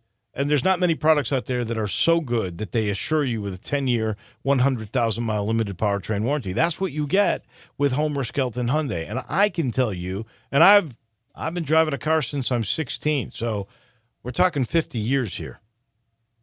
And I'm going to tell you that I've never driven a better car than these Hyundais. Never. And that's why you get that assurance. The new technology in those, just go get a test drive and see the way car business should be done. Just take Lamar into Mississippi, turn left, first exit, Craft Road, and you'll find the place that you'll love, Homer Skelton Hyundai. We take a break, and when we come back, high school football. Yes, it's almost here. And Glenn Rogers Jr., who's been with us for a long time, he's next on Sports Time with Wolo and Stats. The Peter Edmiston Experience with C.J. Hurd. Weekday mornings from 7 to 10. Only on Sports 56, 96.1, and 87.7. The folks at Homer Skelton Hyundai want to say thank you. Thank you, Memphis, for another spectacular year. They set records, but I can understand why. You think about the product. Where else do you get a 10-year, 100,000-mile limited powertrain warranty? That's what you get on every new car at Homer Skelton Hyundai. Oh, and thank you again for the 11th straight year, the #1 certified pre-owned car dealership in all of Memphis. It starts with that product, but then it goes to the shopper assurance. Where else do you go where you get transparent pricing, flexible test drive, take the car for a couple of days if you want, streamlined buying process? You're not going to be there all day, in and out. And then, and I have not seen this anywhere else, the 3-day worry-free exchange. You buy a new car, if you've got any buyer's remorse, you've got 3 days to change your mind. Just get on Lamar. Take it into Mississippi. The first exit's Craft Road, turn left, and go see Chris True and all the gang at Homer Skelton Hyundai. His wife's words echoed in his mind. You never fix anything around here. Well, today that would change. He would fix the water heater. He'd show her that he was the handyman of this house. He was more than capable. Oh, no. Covered it. August 14th, 2008. Talk to farmers. We know a thing or two because we've seen a thing or two. Call Chad Gatlin at 901-235-1176 or get a fast quote at memphisfarmers.com. We are farmers. Bum, bum, bum, bum, bum, bum. Underwritten by Farmers Truck Fire Insurance Exchanges and Affiliates. Products not available in every state. Is your wife asking you to stop eating junk food? Well, we have you covered at Humdinger's. It's quick and it's healthy, and most important, it tastes amazing. With many choices from salmon salad to rainbow trout and grilled asparagus. Come visit us for lunch at Humdinger's, 6300 Poplar Avenue. So good, Coach Penny eats with us weekly. Don't forget, Humdinger's offers full-service catering for weddings, social events, or your corporate lunches. You can call 901-260-8292 to find out more. At CarMax, when we say we buy all the cars, we mean it. Over the last 20 years, we've purchased millions of cars from coast to coast. In the last year alone, we bought a mountain of Mercurys, an armada of Nissans, a ton of Titans, an ocean of Pacificas, and a sea of Siennas. Not to mention a few Hellcats and a couple of Tornadoes. So no matter what you're selling, CarMax is buying. And we'll buy your car even if you don't buy ours. CarMax, we buy all the cars. Are you tired of all the clouds and bad weather? Rain brings pollutants that can wreak havoc on your car's finish, but there is someone who can help. Car Wash USA Express has introduced their most advanced car wash yet with the exclusive Polymer Pro Wash, creating a stronger, more consistent protective sealant for your car's finish. Polymer Pro can only be found at Car Wash USA Express, where attendants are always on duty to keep you and your vehicle safe. For more information and locations, visit carwashusaexpress.com. Car Wash USA Express, because a dirty car is a dirty shame. Got something you want to get off your chest? You better have a backup plan. Want to join the conversation? Someone needs to tell him he has to grow up. Join us on the First Bank phone lines at 360-8255 or the First Bank text line at 67129. Now, more of Sports Time with Wolo and Stats. This hour of Sports Time is brought to you by Homer Skelton Hyundai. Here once again are Dave Woloshin and Brad Norsworthy. And welcome back into the Family Leisure Studios, one of my favorite times of year. Right before high school football starts, that means Glenn Rogers Jr. is in the house. Hey, Glenn. Hey, good afternoon, guys. Good afternoon, Dave. Stats, Norsworthy, baby. Been a while, man. Been a while. Another football season. We were talking during the break, like all of us. This time of year, we got to have this, don't we? Can't get enough of it. You know, God blessed me. I turned 50 this year, and so it's been a good summer for me. My daughter, Maya Rogers, and my wife, Tonette Rogers, have really made my summer spectacular so far. And my son. So my son Kendrick. I know your father dragged you onto the football fields when you were like 5 or 6. So 5 years old, and I can remember. You're talking about 45 years. Exactly. You've seen everything. You've seen wins. You've seen heartbreaking losses. You as a player and playing in games. Is there a part of the season that you would say is your favorite? Is it right around championship games when you're coming down and the playoffs are lurking, or is it now?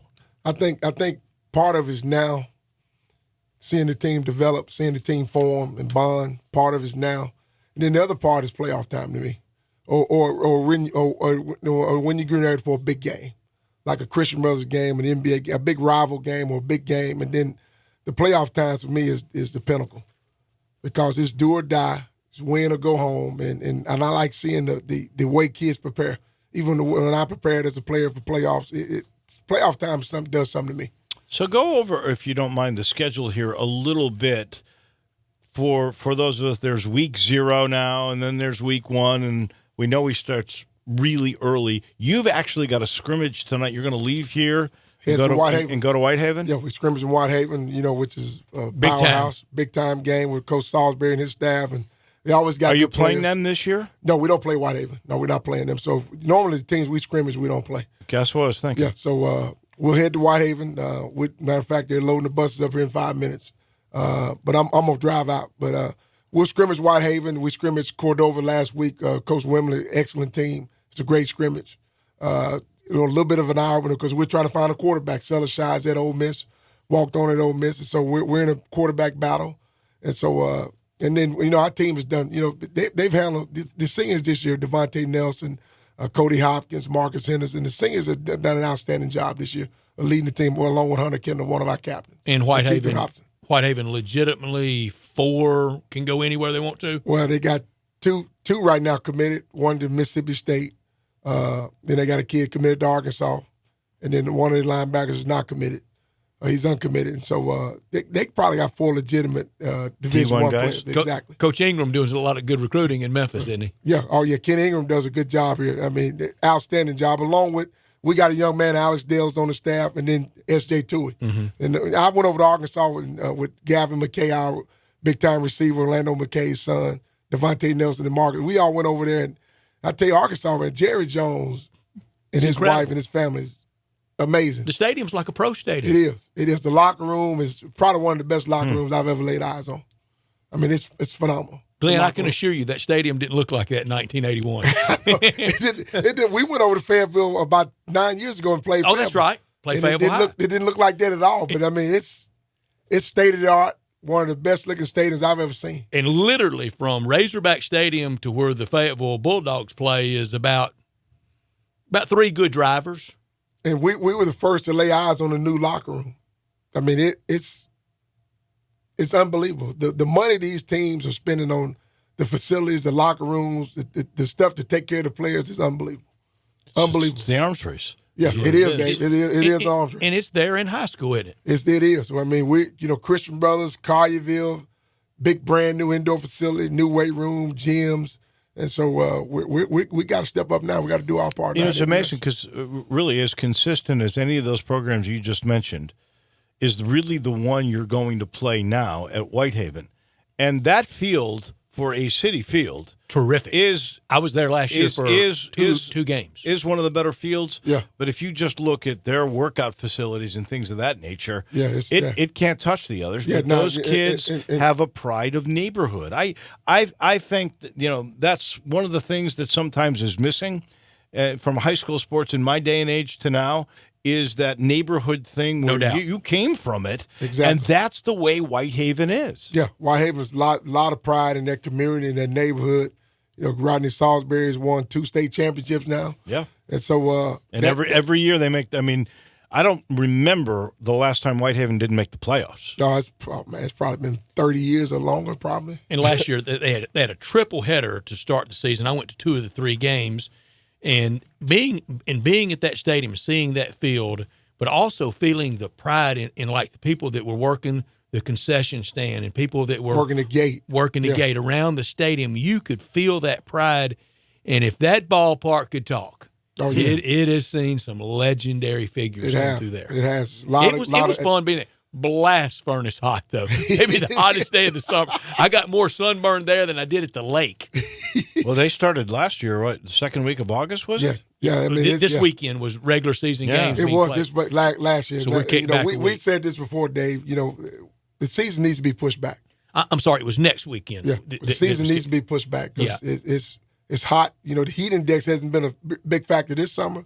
It's been so nice, but the season needs to be pushed back. You mentioned Sellers Shy going to Ole Miss. There's another quarterback in that house that might be pushing for quarterback time, isn't it? Edwin Shy, his younger brother. He's pushing Vault Benz, a senior who's waited his time. And it's good to see a quarterback battle develop. You want one. It's been a great battle all camp along with George Hemsley. Edwin Shy. Edwin's a junior. Then we got George Hemsley, a sophomore, 6'3", 6'4" sophomore. He's got a great arm. He's talented. And then Vault Benz has waited his turn. He's a senior, but he's in a battle with these other 2 young men for the starting spot. So we hadn't. Coach Austin hadn't decided on who's the starter yet. So when does the season begin this year? It's not next week. It's the week after. Well, our season starts the 23rd. We play Ridgeway the 23rd at MUS, and so it's just like I'm saying. The season needs to be pushed back to meet the first week of September. I agree. And last year it started like on the 16th. 16th, 17th, somewhere like that. And it was hot. It was hot. And almost up to that threshold that games get held up. Exactly, and that's what you don't want to do. You look at all these kids that die, these pro guys and these high school and college guys that die from heat exhaustion, and so that's one thing you got to worry about. And I hope the powers that be understands that, because everybody, like you just said, Dave, and stats, everybody's not playing on a level playing field. Everybody doesn't have a trainer or the facilities to go inside, and so you need to be mindful of that. Besides Whitehaven, Christian Brothers, give me some of the schools that we will be talking about come playoff time. I think Briarcrest, if you ask anybody in our league, Briarcrest on our side is this is probably one of Coach Stewart's better teams. They got a lot of depth. Jabari Smalls is committed to Ole Miss. Big O. He hasn't committed yet to anybody, but he has every major school on his radar. And then Rodney Newsom. He was just the number 2 ranked Dandy Dozen football player in the city. Yeah, that's no surprise to me. Rodney Newsom kid. Rodney's son. Yeah, he's a big old lineman. He's physical. He's probably gonna be a guard in college, but he's big and physical. He's nasty. Everything you want in the offensive lineman, he's got it. Probably needs to trim down a little bit, but he'll play somewhere next year in college. Can he shoot threes like his father? Well, he probably could tell you that, but I think his dad's probably a better shooter. He was on the tennis team. He and Big O was on the tennis team. I saw that. So imagine seeing them at the net. Coach Stewart has a lot of talent at Briarcrest. You'll see.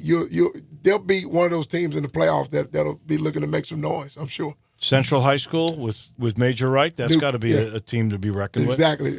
Central will be a good team. They got a lot of good players. Olive Branch, I think, is no surprise to anybody. Right. I think another team that'll be in the mix this year, and you'll probably start hearing about, is Bartlett.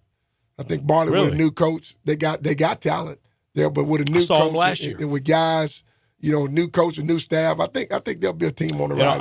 I'm not sure that Bartlett has been a factor.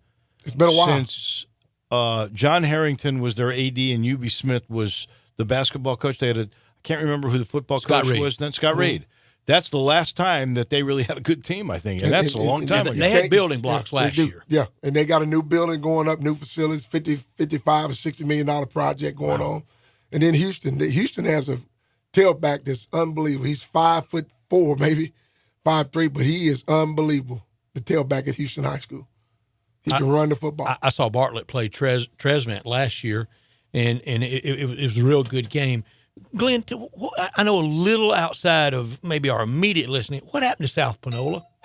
I think the thing with South Panola stats is the coaching changes. When you got so many coaching changes, every Polk was there, and then they had brought in another guy.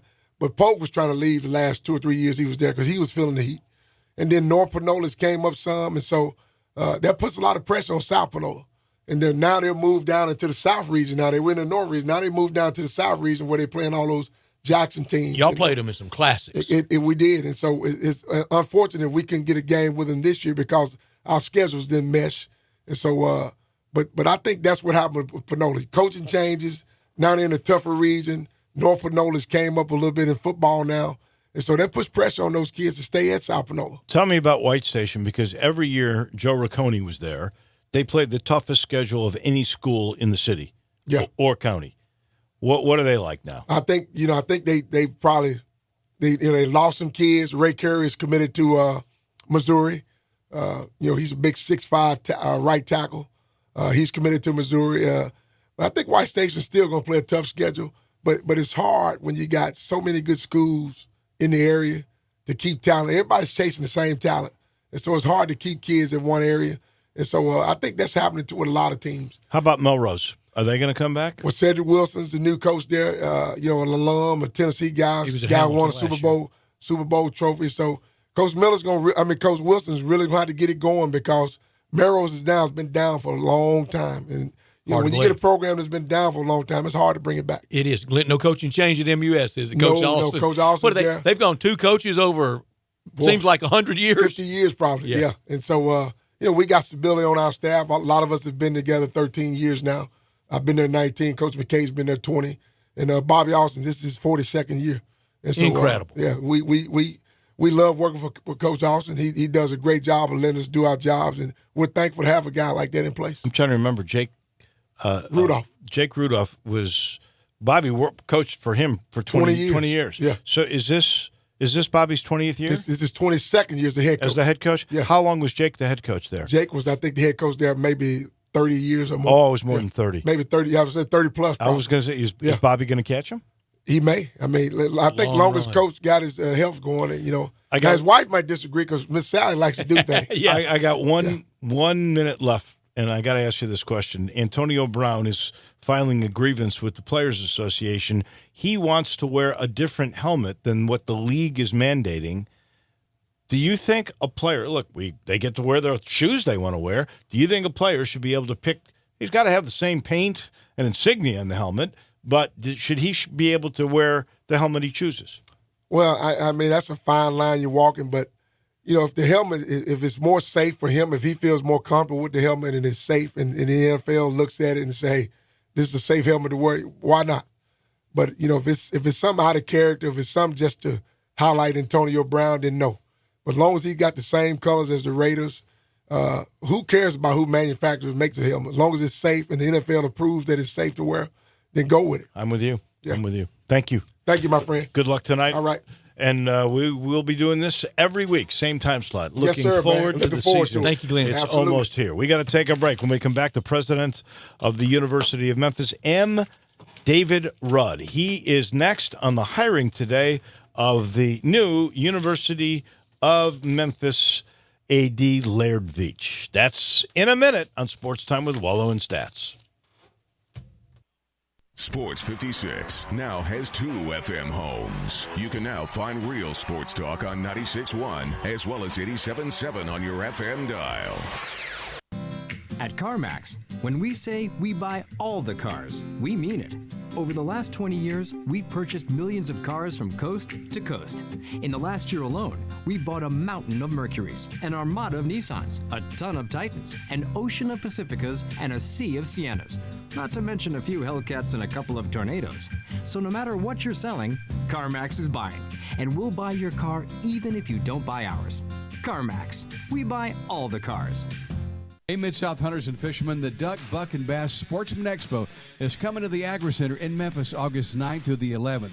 Now, Friday is happy hour with beer and brats. Saturday and Sunday see special guest T-Bone from the hit TV show Bone Collector. Also see Frank Addington and his amazing archery show on stage all weekend. Watch Frank hit an aspirin as it's thrown in the air while shooting his bow behind his back. Plus, there's door prizes and giveaways all weekend. Win a $250 shopping spree to Final Flight Outfitters or a trail camera that sends text photos from Sniper Hunting Products. There is also a 3-day hunt of a lifetime from Trophy Club Outfitter of Indiana and a family 4-pack to the Talladega Speedway. And be sure to see the Sherp. It's the most ultimate ATV ever created, and they say that it's never been stuck. It's the Duck, Buck, and Bass Sportsman's Expo, August 9th through the 11th at the Agri Center in Memphis. Go to duckbuckandbassexpo.com for all the info. And remember, hunting and fishing, it's who we are. Dreaming of the coast? Wake up and run to Crab King Seafood. For the most flavored seafood and biggest plates, there's a Crab King's near you. Visit the Bartlett Cordova location at 7140 Stage Road or the East Memphis location at 5992 Knight Arnold Road. Top Memphis Food Reviews recently picked Crab King's as a winner in their top 10 category for 2019. Now you know what the King stands for in Crab King's. The price, the portions, the service is why Crab King's is #1. So don't dream of good seafood. Make the right choice the first time and every time. Make it Crab King's. Come and devour tasty snow crabs, king crabs, shrimp, salmon, catfish, calamari, and more. Enjoy Memphis' best tasting pasta with your choice of toppings. Visit the Bartlett Cordova location at 7140 Stage Road or the East Memphis location at 5992 Knight Arnold Road. Crab King's is open Tuesday to Sunday. Enjoy 50% off lunch portions and dollar fountain drinks and hang out with Crab King's for Friday night parties from 8 to 10. For more information, Google Crab King's Memphis or download the app for a free drink with every order. Crab King's, always a Memphis favorite. Somewhere recently I read this statement. Most of the 500 wealthiest Americans got their money the old-fashioned way. They inherited it. That may be the case with money, but it is not true with the most important things in life. It's not true of character. Of course we're influenced in character by our parents, but our own character is our own doing, our own choices, the way we choose to live. We may inherit money, but we do not inherit faith. Someone put it in a catchy line. God has no grandchildren. Faith must be firsthand, personal, appropriated by each person. Too many of us are seeking to live on borrowed faith. The 500 wealthiest Americans may have gotten their wealth the old-fashioned way by inheriting it, but we don't get character and faith that way. They're not inherited, they're personally claimed and cultivated. I'm Shane Stanford with Christ Church Memphis. Remember, you matter. Visit ChristchurchMemphis.org. Now, more of Sports Time with Wolo and Stats. This hour of Sports Time is brought to you by Homer Skelton Hyundai. Here once again are Dave Woloshin and Brad Norsworthy.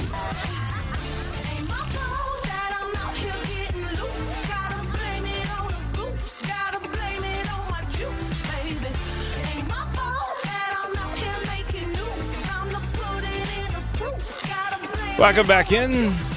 Dr. Rudd, president of the University of Memphis, to join us here momentarily. I'll let you know this portion of the show brought to you by Miramichi. Miramichi, the number one public golf course in the state of Tennessee. I hesitate because I think it's the number one all the way around. It's so good. It really is. You need to get there. You need to go see. Always being improved. They irrigated all the areas. They cut down these trees, and now they got this new hydrating technology that what they do with greens, they can do with the fairway. It's absolutely amazing. And again, that walk on the back nine, well, that's like taking a walk in the woods with waterfalls and just natural beauty. Well, there's a reason. It's number one public golf course in the state of Tennessee by Golf Digest. All you've got to do is find out, and it's not all the way in Millington. It's in Woodstock. That's halfway. 12 minutes from downtown, 27 minutes from my driveway in East Memphis. Go check out Miramichi. As promised, president of the University of Memphis, M. David Rudd. Dr. Rudd joins us now. Congratulations on getting, in a rather quick manner, your new athletic director in Laird Veach. And Dr. Rudd, I know you were the one that was really involved in this search. Did you use a search firm, or was this all you? And congratulations. Thanks for giving us some time today. Hey, Dave, thanks. No, I appreciate you. I appreciate you spending some time with me. No, we did not use a search firm on this one. We've established, I think, a fairly solid and extensive national network. We reached out to that network and generated a lot of interest in the position. And given the level of interest that there was in the position, we didn't feel like there was anything to be added at that point. And we identified who we wanted to go after, and we had an enormous amount of interest and decided Laird was our guy, went after him, and it worked out. So we were pleased with that. What was it about Laird Veach that said this is the right fit for the University of Memphis? Well, I think a number of things. I think you've got to think about what the landscape is for college athletics over the course of the next 5 years. The landscape will change undoubtedly. A lot of unexpected things will happen. We needed somebody that's got a firm, solid national network, has got good relationships with critical players across the country that can create opportunity for this university, not just in who we play and how we compete, but also additional opportunities down the road. And we felt like Laird did that. He's got great media experience. He's an exceptional fundraiser, wonderful communicator, remarkable team builder. Everyone I've talked to, and I've talked to dozens of people about Laird, and you could see it in the endorsements that we had that we shared nationally.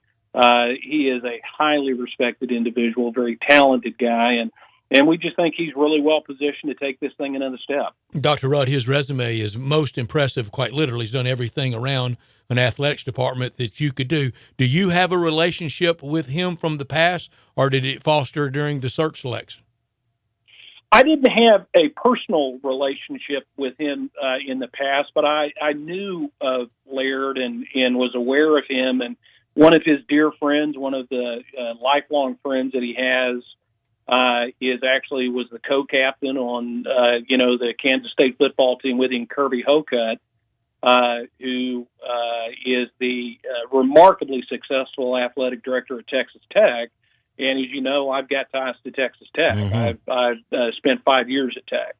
So it's a small world. The older you get and the further you go in it gets smaller. When you talk about Laird Veach positioning you for whatever might be down the road, you make it sound like you think that there could be things happening down the road beyond this P6 campaign. Do you think we will see changes at the upper level here? Dave, I don't know that, and I would agree. I've heard a couple of people, I think Bob, Bowlesby said this, anybody tells you they know what's going to happen in the next 3 years, they're lying. And I pretty much agree with that. The one thing I can tell you with great certainty, it will be different in 5 years. Mm-hmm. In the next 5 to 6 years, there will be change and there will be movement and shifts. And we just want to make sure that with whatever changes come, and I'm not going to suppose that I can predict what those are. I just want to make sure we're, as a university, we are well positioned, and we think that Laird helps us be well positioned. Certainly things that would be different will pertain to money. That'll be a part of it. And I know you were very much involved with Mike Oresco and the ESPN TV deal that you guys came out with. We haven't had a chance to talk with you since then. Are you pleased with that deal? And can that deal in its present form in these dollars keep you in a mode of really thriving? I think that, yes, it can. The word yes. I was intimately involved in that and continue to be. I'm chairing the conference this year through 2021. We've got a great commissioner. Mike Oresco's done a wonderful job. Our goal with that was, one, we understood what the landscape was as a conference. We knew there were caps to what we could accomplish. But it was a significant step forward for the conference. And Dave, it'll keep us competitive. We want to remain competitive. We want to be able to compete at the highest level. I think if you look at our budget, look at what we do in any aspect of the university, we get an awful lot for every single dollar we spend in every area, and we think we will be able to remain competitive. Dr. Rudd, it's a great time for Laird Veach to be taking over this athletics department. It's going along well and always can be better, but it's a good time for him to step in. Oh, I think it's a fun time. I agree with you. I think this will be a lot of fun, and we're positioned really well in the two major sports and the revenue sports. I think we've got, and you're going to hear more about it in the coming months, making a commitment to our Olympic sports and being able to move those forward. We've got, soccer coming back to campus with the new lights that we installed, and we've got a couple of fundraising efforts. And, I don't want to talk with you without mentioning Allie, what a wonderful job Allie has done. And I had mentioned it earlier with Jason and John. I'll mention it again. Allie is going to stay on with me, and when we make this transition, Allie's going to remain a special assistant to my office and help with some projects, including some targeted fundraising we're doing. And he's been enormously helpful. We closed the fundraising on that tennis facility. I don't know if you're aware, we did that fundraising over a period of about 5 weeks. Wow. That's $19 million. Now there's some city money in that too, isn't there? There is. We've got to raise $11 million. We've raised about 10.5 of the $11 million in about 5 weeks. And so we'll wrap up the rest of that without any difficulty. I'm very confident in that. Dr. Rudd, does it take a guy in a group of five, and I know that it's P6. I know Memphis and the AAC are a step ahead of the others. But does it take a different kind of a guy who's maybe more people-oriented for raising funds for a school like Memphis as opposed to a Power 5 school that gets $40 to $50 million of revenues? How important is that aspect of this job description? Well, I got to tell you, Dave, you put your finger on it. And, the reality is in this job, it is all about relationships. It is almost everything that happens is about relationships. It's about relationships locally. It's about relationships in the conference. It's about relationships nationally. We've got to have people that can build them, maintain them, grow them, expand them. You look at our basketball and football coaches. These guys are remarkably effective and successful because, and one of the things that you all talk about and recognize, they have built really strong relationships in this community. I tell you, that's just such a critical variable. You've been at a lot of different places over a lot of different years. Can you remember your two major revenue sports being touted as good in the preseason as these two are here? And that includes anywhere you've been, Dr. Rudd. Well, I tell you, I've been at the University of Texas, Texas A&M, Baylor, Texas Tech, Utah. No, I can't. We're really excited about that, and we are well positioned. And the nice part of that is, we're still building. We've still got, I think, a long runway and a lot of opportunity, a lot of possibility. And I have great confidence that Laird is going to be the guy to lead us there, take that department there, and I think he is a kind of guy who will enjoy every single step of that journey. And he starts, is it October 1st? That's the timeline, and Allie is I have not told. Yeah, I mean, we had talked about October. I don't know if he has said October 1st, then it'll be October 1st. He and I had not talked definitively about the start date, but we had talked about October was a timeline for him and his family they could, that they could do. And if that's the case, then I'd certainly welcome it and look forward to it. If he needed more time, I'm happy to give him a little bit more time to make the transition. We want to get the thing started, move forward, and continue to have success. Dr. Rudd, we thank you for your time today. I think we are about to embark on some really good times. I think we are, and we'll undoubtedly have additional challenges. We always do, and that's just life. But I got to tell you, Dave, we're well positioned to deal with them when they come. Thank you so much, sir. Dr. Congratulations. Thank you. You guys take care. Dr. Rudd, M. David Rudd, president of the University of Memphis. And by the way, we are hoping either Monday or Tuesday to have Laird Veach on with us. We do thank the president of the university for coming. It was without a search committee. And I don't blame him, because the guys that he's been able to hire, I like without searches committees. Leadership. There's some pretty good committees here. That's all I'm going to say. This portion of the show brought to you by Campbell Clinic.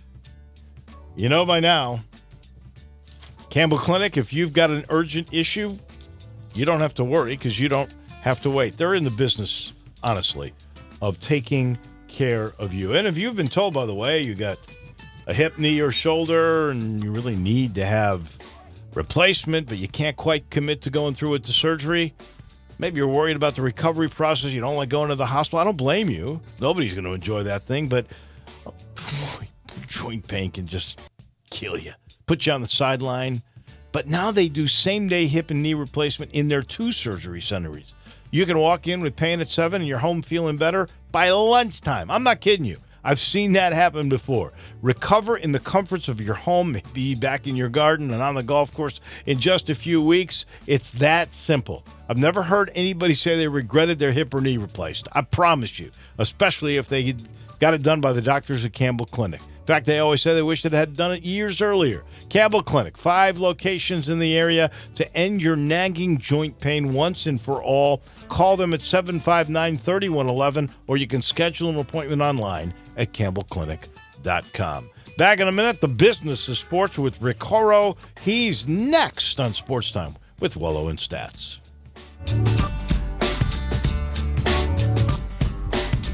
Campbell Clinic now offers daytime walk-in care, and you don't need an appointment. If you've got any kind of urgent break, sprain, strain, you can walk into any of their 5 convenient locations Monday through Friday from 8 until 4. There's no long wait you have to put up with the ER, and those doctors are really good, but they're not orthopedists. They're not world-renowned orthopedists who have come up with different procedures and written the manuals for them that are used everywhere in the world, and I'm not kidding you. And you can now see those doctors who treat the Tigers, the Grizzlies, the Redbirds. You can see them today without an appointment. And I'm talking Collierville, Germantown, South Haven, downtown at the Med Center, or even the Campbell Clinic Spine Center in Cordova. Now, if you've got something pressing, you got to go to work and you can bear the pain until the evening, there's Campbell Clinic After Hours. That's Monday through Thursday from 5 to 8 in Germantown, South Haven, even Saturday morning in Germantown. If you're injured, don't wait. Visit Campbell Clinic Walk-In Care or Campbell Clinic After Hours.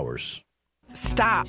Pick up your golf clubs. Head to my favorite place, Vantage Point Golf Center, 9580 Macon Road in Cordova. Open 7 days a week. Vantage Point Golf Center. They got it all. Top Tracer powered by Top Golf. Track your shots like the pros. You know exactly where you hit the ball. Have a beer, eat a sandwich, and relax. Over 50 grass spots. And fully lit for nighttime. There are 18 holes of mini golf. It's fun for the whole family. Visit Vantage Point Golf Center. They've got it all. 1 mile west of Houston Levee. At Jason's Deli, you can stuff yourself full of great deli food that's healthy, fresh, and best of all, it's not expensive. Jason's Deli is all about choice. Whether you're looking for a gluten-free menu, vegetarian sandwiches, healthy kids' meals, or if you'd like to invent your sandwich via the build-your-own selections, Jason's Deli has you covered. And they only use fresh, wholesome ingredients. Choose from the club and specialty sandwiches, paninis, wraps, soups, salads, pastas, and much more. I love the cleanliness in the restaurant, the hospitality, and of course the cost. They have a huge salad bar and great soups, including Southwest chicken chili, fire roasted tortilla, organic vegetable, tomato basil, and many, many more. And if you're planning an event, their catering department is fantastic and can handle any size party. Go check out Jason's Deli's 4 locations. On Ridgeway in the Park Place Center, that's my favorite, on Germantown Parkway in Cordova, at Poplar and Highland, and on Goodman Road in Olive Branch. We are real sports talk. Sports 56, 96.1, and 87.7. Available on your radio dial at 560 AM, 96.1, and 87.7 FM, as well as online around the world at sports56whbq.com. Take us with you everywhere on your phone or tablet by downloading the Sports 56 app, and at home, tell Alexa or Google to play Sports 56. If it's happening in the world of sports, we've got it covered. Wherever you are, stay tuned to Real Sports Talk. Sports 56, 96.1, and 87.7. We are Sports 56, WHBQ Memphis, WIVG-FM Tunica Memphis, and WPG-FLP Memphis. Flynn Broadcasting Stations. Welcome back to Sports Time with Wolo and Stats. This hour of Sports Time is brought to you by DeSoto Auto Sales. Here once again are Dave Wolosian and Brad Norsworthy. We talk the business of sports with Rick Horrow, esteemed visiting professor at Harvard. Also, you see him on all the NBC platforms. He's next after I tell you about the sponsor, title sponsor this hour, and that's DeSoto Auto Sales. They specialize in late model cars with low mileage, very high standards at DeSoto Auto Sales. All the cars test-driven, checked out head to toe, and an unlimited inventory at DeSoto Auto Sales at 5704 Goodman Road. Every make, every model. If they don't have it on the lot, they'll go out and find it for you. No shortcuts at DeSoto Auto Sales. You're treated like family when you walk in. Kind, courteous employees, down-home environment, laid-back atmosphere, no high-pressure sales. But they do care about your time and want you to have the ultimate car experience. Walk in, test drive your car, get credit approved, and you're gone in about 45 minutes. Check out the referrals at DeSoto Auto Sales, 5704 Goodman Road, 662-890-7184. Come on down to DeSoto County for that town and country experience at DeSoto Auto Sales on Goodman Road.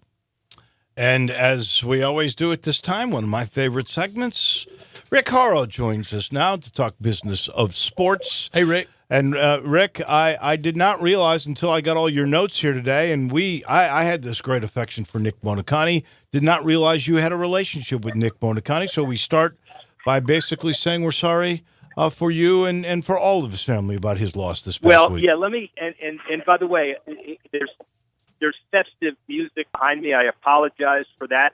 I wish it was a bigger stadium. They're opening a stadium called Segra Field in Loudoun County, suburban Washington, for the USL franchise, which is the Loudoun United franchise. And that's basically, the doors opened 20 seconds ago. So, I went from relative quiet to all hell breaking loose.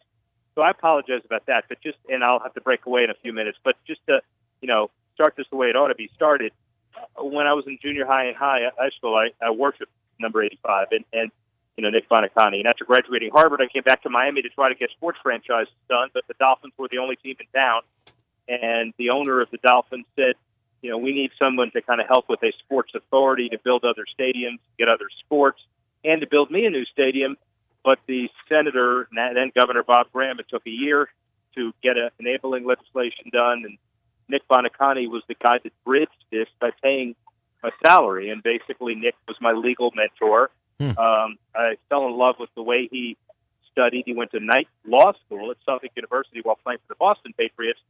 And it's amazing. Years after, he donates his brain to science. He is outlived by his son, which is also incredible. And, we'll miss Nick Bonacani. So it's a downer, but you honor his memory.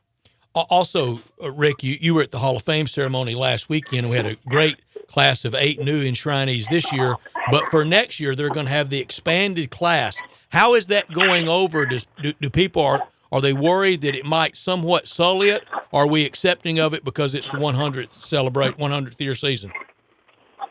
You're accepting it because it gives the opportunity to have people come in that otherwise wouldn't be there. And so that's the deal. And at the end of the day, it's one of those things where you have to put this all together. So I'm getting in a situation where I can barely hear. How about we take a rain check and we do this next week? And I really apologize. Oh, that's okay. We appreciate it. And you enjoy the opening of the stadium. That is a stadium that the Memphis 901 FC will be playing Same league. And we hadn't gotten a lot of your thoughts about the expanded class. I like it. I think it will free up a log jam of people. We had the log jam for years at receiver, and there were a lot of people left out and not. T.O. should have gone in the first year. Well, how about Isaac Bruce? Should already be in. Yeah. So if it frees up that log jam, I don't think it sullies it. It's a one-time deal, right? Isn't that what it is for the 100th season? It's the first-time deal. I don't know if it's one time or not, but it'll be the first time to have that expanded class. Well, let's see. I think it's 5 modern-day players, 10 seniors, 3 contributors, and 2 coaches could be elected next year. So I do think it's just a one-time deal. So I'm okay with that, especially since there is a logjam. That kind of bothers me. I'll tell you one thing I wanted to ask him about that I think is really interesting. The cost to attend an NFL game, how much money they make from TV.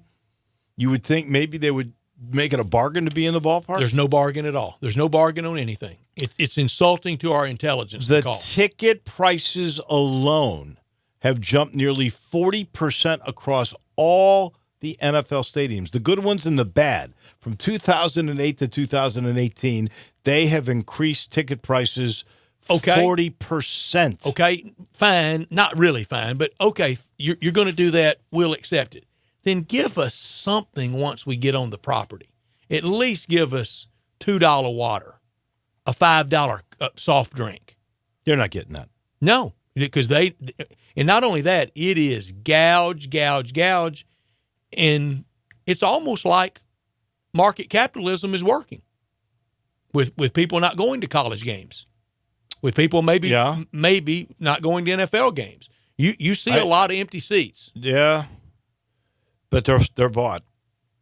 You know that they are mostly bought. There are in some cases. But now, if it's empty, you can't buy a hot dog. I think in Chicago the waiting list is 30,000 to get a season ticket. I've always thought that was a little fluffery on everybody's waiting list. Maybe, but I think it creates demand. Man, I got to get on it, and they're not going to tell you. Okay, you're 30,212. No, but if you're on that list, you're not getting in. They sell out their season tickets. I agree, but I think they fluff that number. Mm-hmm. Now, college football, to me, that's the real thing. That's the one that is the good old-fashioned consumer is saying, we're approaching choke point. This is enough. And I think there's a lot of factors in that. And to me, there's expense because you have to pay a license fee, right?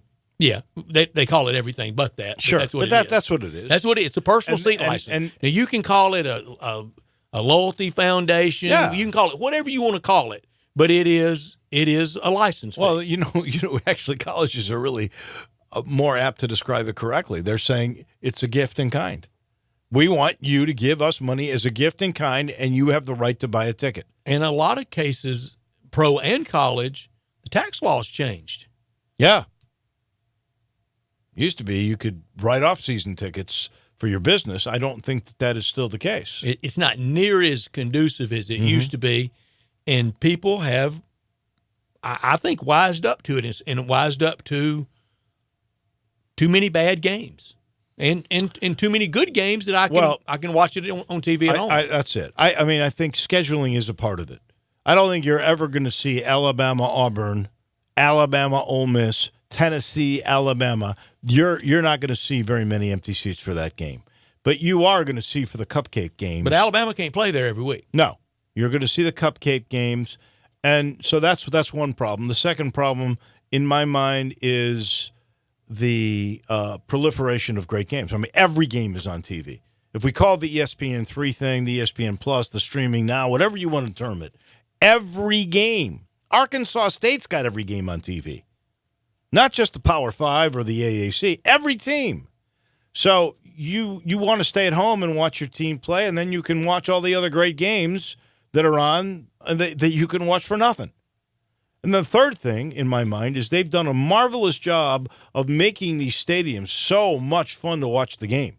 They're beautiful. The sight lines are good. You got TV and audio sound systems that are just amazing, that entrap you in the moment and the atmosphere. But you know what they didn't do a good job with? The infrastructure of getting in and out. You sometimes forget it. If you stay for the whole game, you're going to be stuck in line at Ole Miss is one of the worst, in my mind. 2 hours to get the heck out of there. Well, most of these, by day, by normal circumstances, even by normal circumstances when school's in session, these are little bitty towns. Right, exactly. We had family friends. They were collegians. They were co-eds at Tennessee, literally in the 40s. And he used to joke that there was no parking at Neyland Stadium when it seated 40,000. Right. And now it seats 100. And they're just so, I mean, these little bitty towns, there's just so many places you can park, and we've asked too much of it. And we always do it in college sports during the high old times. During the good times, let's add 5,000 more seats. Let's add 10 over there. And we've got to a point, I don't think you will see additional seating. Now, they may transform some seating. They may work on the stadium because they have to be, because all these places, the original foundation, it's very, very old, but it's basically they've all been rebuilt. But you won't see, like at Florida, the Florida Gators, I don't think you'll see them ever add another seat. They have showing up fannies and seats trouble at Florida. I agree. And I think there's a tolerance level. Part of the beauty for Ole Miss is those folks are in the Grove. They don't mind. Half of them don't even go into the game. That's not accurate, but a lot. Okay, not half. But there's plenty. I mean, they don't ever plan on going into the game. They come. They don't buy a ticket. They come to tailgate. There's a percentage of those. There's a percentage, but I'm not saying it's a lot, but it's overdone. But I mean, he's done it. What I'm saying to you is, there's a tolerance level only so far. And you'll do that for 4 or 5 games, and you're going, I don't care to see Northeast Louisiana. I don't want to put up with a 2-hour wait. Well, we're playing too many games. The 12-game schedule is too much. It is a saturation of the marketplace, and it's never going backwards. They will end up adding another game, and I don't see that anytime soon. And I don't know if they ever did that, how you couldn't do it and not raise 85 scholarships. That you would have to, and I don't think we'll see that either. I really that don't. Costs money. On the here's why they're never going back. I'm in total agreement with you there. They won't go more, and there's a reason, because if they're going to add anything, it's going to be for a playoff game for a small few, because safety of players is going to come into issue here. And I think we should already be there. 12 is asking too much of anybody to play football. Football is not supposed to be played. And what we're doing at high school level, the layers of playoffs in the state of Texas, once the season's over, kind of that 10-game schedule, right? for the higher divisions of high school football in Texas. How many rounds? By the time you've won it all, you're up to playing 16 or 17 games. Wow. To winnow it down to champions. Football is not supposed to be played with that frequency. I know people are saying, well, they do it in the NFL. Those are grown men being paid. And for college players, I can't believe kind of the cause hadn't become this. What it's costing guys on the back end, when you're playing that much football, you're asking a lot on the back end because there's just so many hits to those shoulders. There's just so many takeoffs with that Achilles. And if you do it and you limit your earning potential on the back end, I think at some point they ought to do that. At some point this weekend, starting right now, maybe right now at dinner time, consider the Germantown Commissary or the Collierville Commissary. And the great way to begin that barbecue feast at either place with the great appetizers like the cheese plate or the tamales, which are fantastic, or the barbecue nachos, or the smoked chicken wings. You can get your feast started that way. Then you can dig into the barbecue shoulder, get it chopped or pulled at either place, Collierville or Germantown Commissary. We love it. Get it on a sandwich, a big sandwich, the jumbo sandwich, or you can get it on a plate that comes with beans, slaw, deviled eggs, bread as well. You can either order it by the pound or a 6-pack or an 8-pack or a 12-pack, and we're getting ready to give away a 6-pack of barbecue to either the Germantown Commissary or the Collierville Commissary. Don't forget the salads, like the Boss Man barbecue salad or the grilled chicken salad. And come football season, don't forget about the catering. 754-5540, or better yet, stop by Germantown Commissary or the Collierville Commissary. And at the Collierville Commissary, if you want to have a great game-watching event with a group of friends and fans of your team, they've got room for you at the Collierville Commissary. And now time for what's the big Q? Big Q of the day. You ready? Mm-hmm. Today, with 15 being the number of days till the start of college football, probably the most famous 15 in SEC and maybe in college football history was Tim Tebow. He won the Heisman Trophy as a sophomore. Right. But how did that season end for him? Who did they lose to in the bowl game of his Heisman Trophy winning season for a 6-pack of barbecue at either the Collierville Commissary or the Germantown Commissary? Who beat Tim Tebow in the bowl game, his Heisman Trophy winning season? And that was a pretty legendary coach's last game. For the victor that day. 360-8255 on the that day. First Bank phone line. So it was the victor's last game as a coach? As the head coach. Pretty legendary guy who started that season with a shocking upset loss to an FCS team. Oh. The victor that day. Yeah. I got it. For a 6-pack of barbecue. You got that? I've got it. I think everybody's got it. 360-825-55. I think a lot of people got it. 55. That was a clever little hint. But you know what got me? Was the loss. That's what I remember. Jeremy, have you got the answer for the big Q? Yeah, I believe so. Give it to us. Ohio State. Oh, Jeremy. No. In the neighborhood. Very much in the neighborhood. Just sort of the wrong side of the street. Doug, your turn. Hey, Doug. That's Penn State. Getting outside of the neighborhood, but kind of. Somewhat close. I can't believe that. Matthew, your turn on the First Bank phone line at 360-8255. Hello? Yeah, you got the answer? It was Michigan. It was Michigan. Yes, it was. Hail to the victors and hail to Lloyd Carr. He ended that year much better than he started it. And if I remember correctly, it was a blowout. It was. They handled. Florida, for as good a Florida teams as we've seen, and as good as Tebow was that year, Florida wasn't that good. They were 9-4. Yeah, really. That was the same year that they lost to Appalachian State. Oh, yeah. That was the big hint that I knew. Once he said that terrible loss to an FCC team, FCS team, Appalachian State, and then they go and they beat Florida in that bowl game, that was pretty amazing. And he was on the way out. And he was. Michigan trying to get it righted since then. Matthew, you're a winner. We'll put you on hold, and you will get with Drew with all the particulars, okay? All right. Thank you, guys. Congratulations. And you do get that 6-pack. And you got 2 choices to go. But that would be Collierville, which is, by the way, popular in Houston Levee Road, or the Old Standby in Germantown. With you being a Heisman voter, have you assembled kind of a broad list of guys you're watching? Because Drew, while you're away, Drew and I were we weren't laughing about it, but you go back and look at some of the Heisman Trophy winning quarterback stat line when they won it. You like when Steve Spurrier won it in '66. That's Brady White after 2 games or 4 games, right? Jim Plunkett in early '70s, Pat Sullivan early '70s. I mean, these numbers now. I mean, I think for a quarterback, you got to be around $3,000. 35 touchdown passes, and a couple 8 or 10 rushing, 6 or 8 rushing. 6 or 8 rushing. Yeah, and Kyler Murray did them both. Yeah. Well, I would say if you've got a prolific arm like Trevor Lawrence, that it would the rushing touchdowns might not be as important. Jake Fromm's my preseason pick to win the Heisman. A lot will have to go right for Georgia and for him. Now, he won't give you many touchdowns rushing, but if he had the 36 touchdown passes and 3,200 yards, 8. You're really down on Clemson.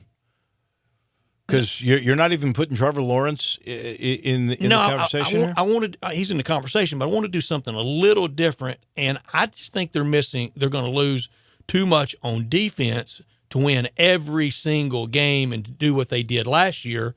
Now, they could be so good on offense that they could win in wild style like OU did last year. No, he's all that. He's going to be he might be, we were talking about the XFL earlier.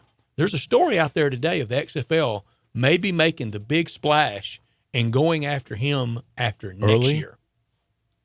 2 storylines that I'd like to see.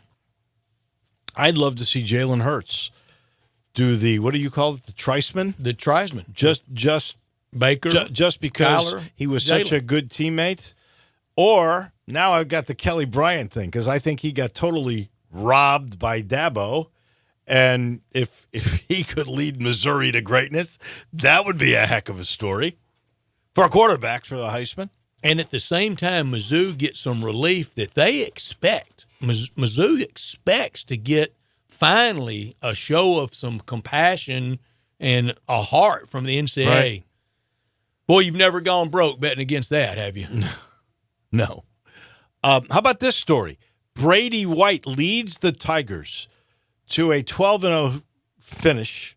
They go to the Cotton Bowl. They upset somebody in the Cotton Bowl. He wins the Heisman. Well, the upset would be after the Heisman ceremony. Yeah, that's right.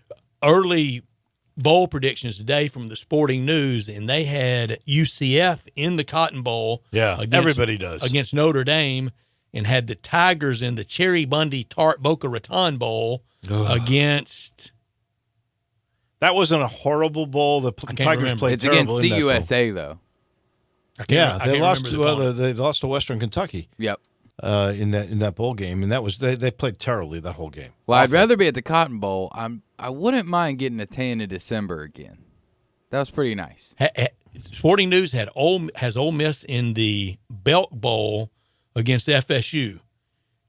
Can we sign up right now? Sure. Can we accept the invitation? Right now, the Tigers against North Texas in the Cherry Bundy Cherry Boca Raton Bowl. I saw somebody, I don't know how they got this, because it would have to be a shortage of SEC teams, but somebody had Memphis in the Liberty Bowl again, the AutoZone Liberty Bowl. I've seen some of those out there.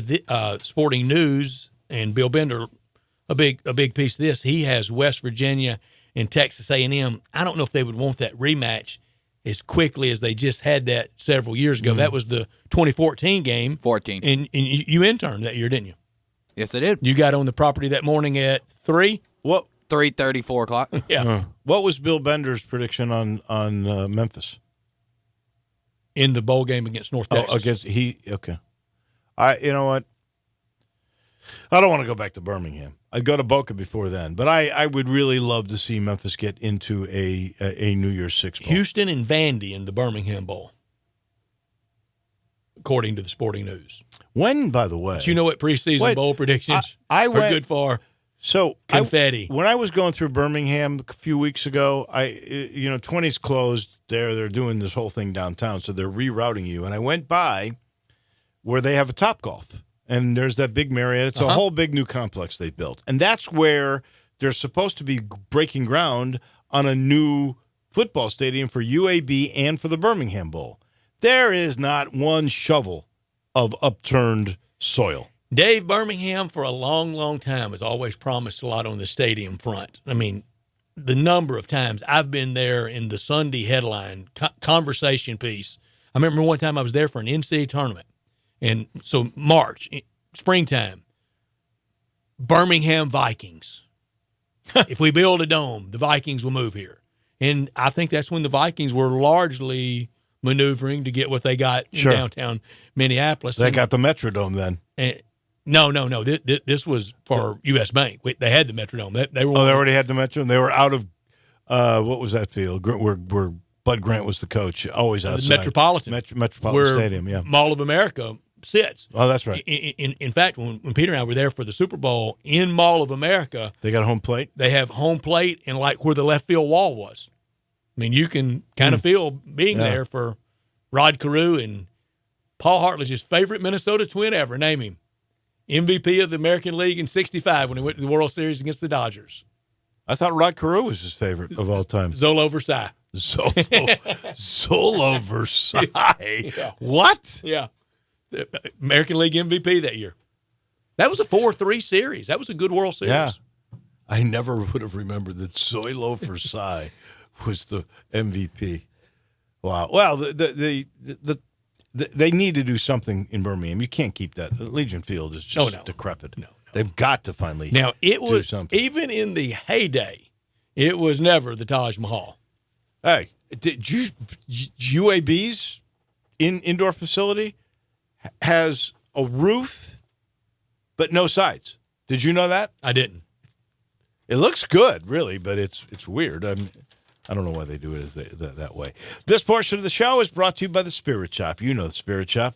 We were there a couple of weeks ago. I think we're going to be there in a few weeks, too. Me too. Spirit Shop is just a terrific place to go to load up. And it's Friday. You need to load up for the weekend. The best of spirits, the best of service and selection. You're going to pass that little log cabin by at Poplar and St. Nick right down from Clark Tower and go, they can't have that much stuff in there. But when you go in, you'll see what I'm talking about. And they've got premium brands, and they've got new up-and-coming brands, too. They got bargains is what I like to say. Full selection of accessories, full selection of beers, bourbons, tequilas, gins, vodkas, and, of course, the great premium wines. That's the Spirit Shop, Eddie Connor's place. Go meet the family at the Spirit Shop. That's Poplar and St. Nick. Back in just a minute, we will be joined by Allie Prescott, the interim athletic director of the U of M. Now he knows what he's got to do for the next few months, and then he's got somebody coming in. We'll talk about that with Allie in just a minute on Sports Time with Wolo and Stats. Greg Gaston and Eli Savoy get you through the midday with Sports 56 Middays. Delivered by FedEx. Weekdays from 10 till 1 on Sports 56, 96.1 and 87.7. Hi, this is Troy Five-Ash, owner of Five-Ash Roofing. It is that time of year where the weather is unpredictable, and given the recent storms, it's a good time to discuss insurance claims. So here's a few things you should know. Always hire a local contractor, because if you have a problem with your roof down the road, you want to be able to find him. Never allow anyone to pressure you into signing a contingency contract. They're used as sales tools, making you feel committed, and the truth is, those contracts are not worth the paper they're written on. Be careful of door-knocking salesmen. Some are reputable, but many are not. They canvass the neighborhood and tell everyone to file a claim, working their percentages and not caring if you file a claim even when they know the likelihood of it being approved is low. Some will even damage your roof hoping to convince the adjuster it's storm damage. That's fraud, and contractors have gone to jail for that. So do your research and know who you're hiring. Five-Ash Roofing, the official roof of the University of Memphis Athletic Department. Fair, honest, and ethical. 367-0050 or memphisroofer.com. Five-Ash Roofing, it's what we do. We're here for you. At CarMax, when we say we buy all the cars, we mean it. Over the last 20 years, we've purchased millions of cars from coast to coast. In the last year alone, we bought a mountain of Mercurys, an armada of Nissans, a ton of Titans, an ocean of Pacificas, and a sea of Siennas. Not to mention a few Hellcats and a couple of Tornadoes. So no matter what you're selling, CarMax is buying. And we'll buy your car even if you don't buy ours. CarMax, we buy all the cars.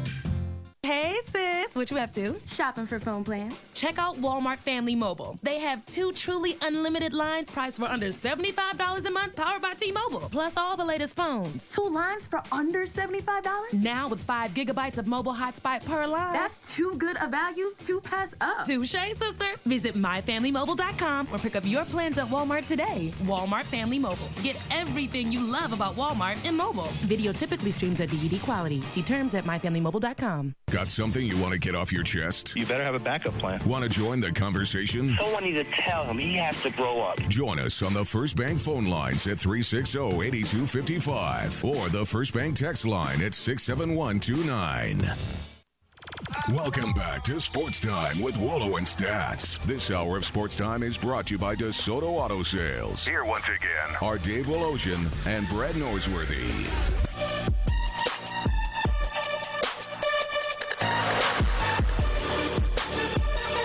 And welcome back in as we cruise through our final half hour of the week.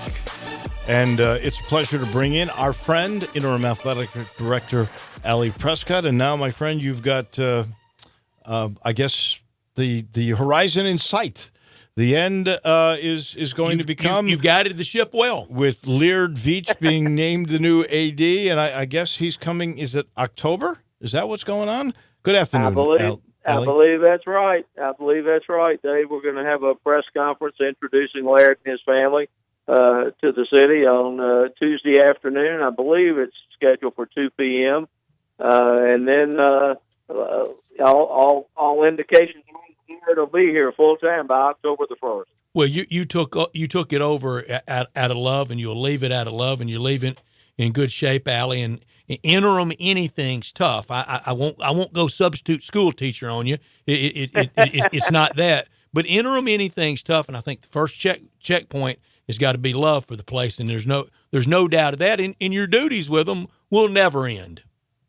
Well, Brett, as you and Dave know, I've said it to you in person. I was truly honored when the president called me back, in April and said, we're about to have an opening. Would you consider standing in the gap here as an interim until we can do a little deliberate look and find a full-time successor?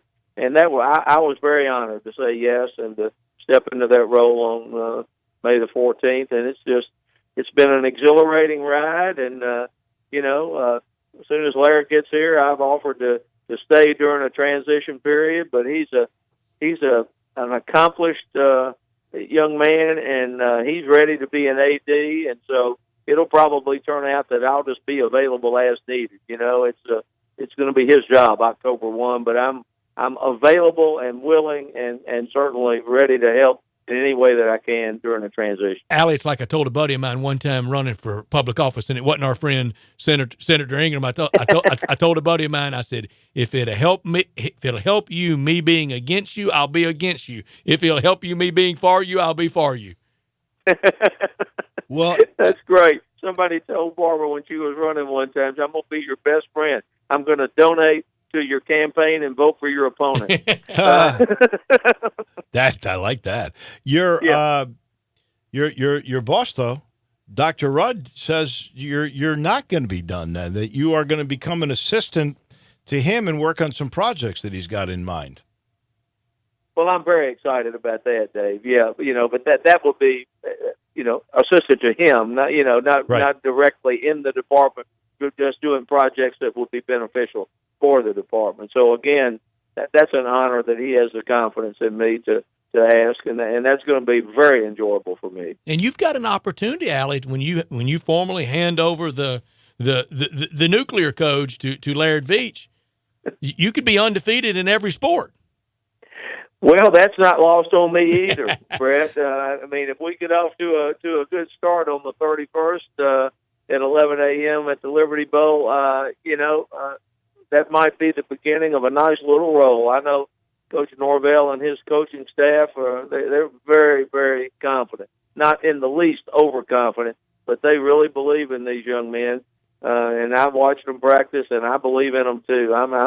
I'm very excited about what football has in store this year.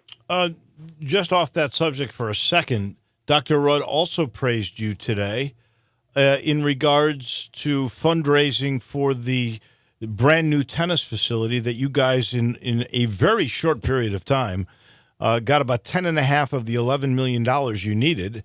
And I know you have to have great pride in that, too.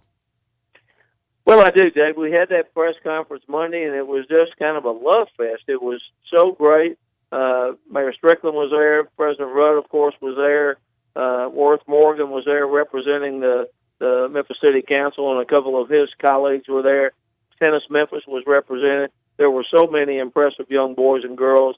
I mean, it is just going to be a fantastic facility for citizens of Memphis. It'll be home to the Tigers, and we'll have first rights on the court time, and we'll make our schedule and our needs known. And then the times where the Tigers aren't using it, it's going to be a beautiful, beautiful facility. 20 outdoor courts, 12 indoor courts, state-of-the-art, everything. It's just something, it's really kind of a gift to the city, and it's greatly appreciated, and I appreciate the President's kind words. Back to with Laird coming in, I think it's October 1st. No one was really specific on that. But what will be the first 2 or 3 words of advice that you would give to him? This is a very welcoming city. You got to show that you want to embrace the people. You know, I think that people will really appreciate him going out on his own initiative to meet. I've talked to you guys. It was very intentional on my part not to go ask people for more money, but just to thank the people who have been loyal supporters. My advice to him would be to, if he feels comfortable doing it, perhaps to echo that, from his perspective as a person who hasn't grown up and lived his entire life in Memphis, to just tell everybody, we appreciate you, we need you on an ongoing basis, and now we've got to redouble our efforts to have a whole lot more people join you in the fold as Tiger supporters. And I think that'll be great. I really want to encourage him. It'll be easy for him to find time for Penny and Coach Norvell. But I want to encourage him to find time for all the Olympic coaches, and those student athletes will deserve his attention. And I have every confidence that that's important to Laird. So, my advice would just be don't leave anybody out, and particularly the donors. I so agree and applaud that, Allie. We were talking about the high cost now associated with sports at every level, at the high school, college level, and the pro level.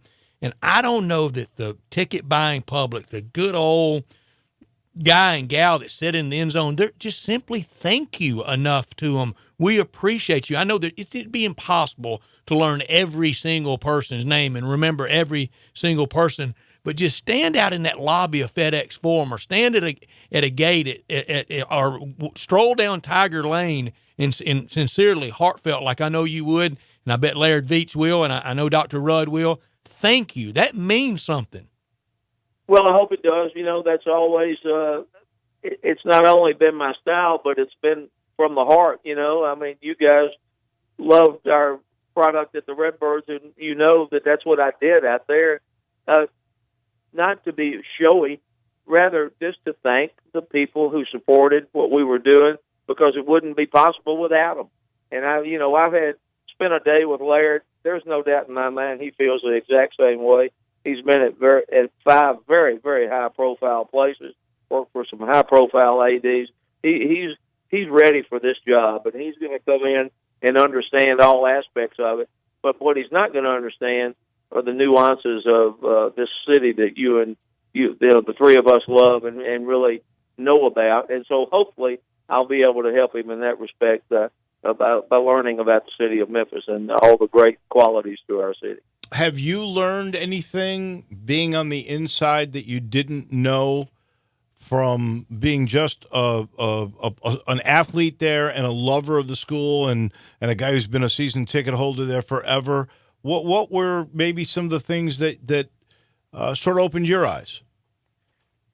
Well, Dave, what's opened my eyes won't come as a surprise to Laird, and that's a good thing because he's been, in these high-profile positions. What's come as a surprise to me is the fact that the job although, as I said, exhilarating and an absolute honor and a joy for me, it's all consuming. It's relentless. I mean, that'll keep you young. But with the advent of these meeting requests, I tell Barbara I've got to get up at 6:30 every morning just to look at the calendar to see if I've got a 7:30 or 8 o'clock meeting that I wasn't aware of, so I'm not late.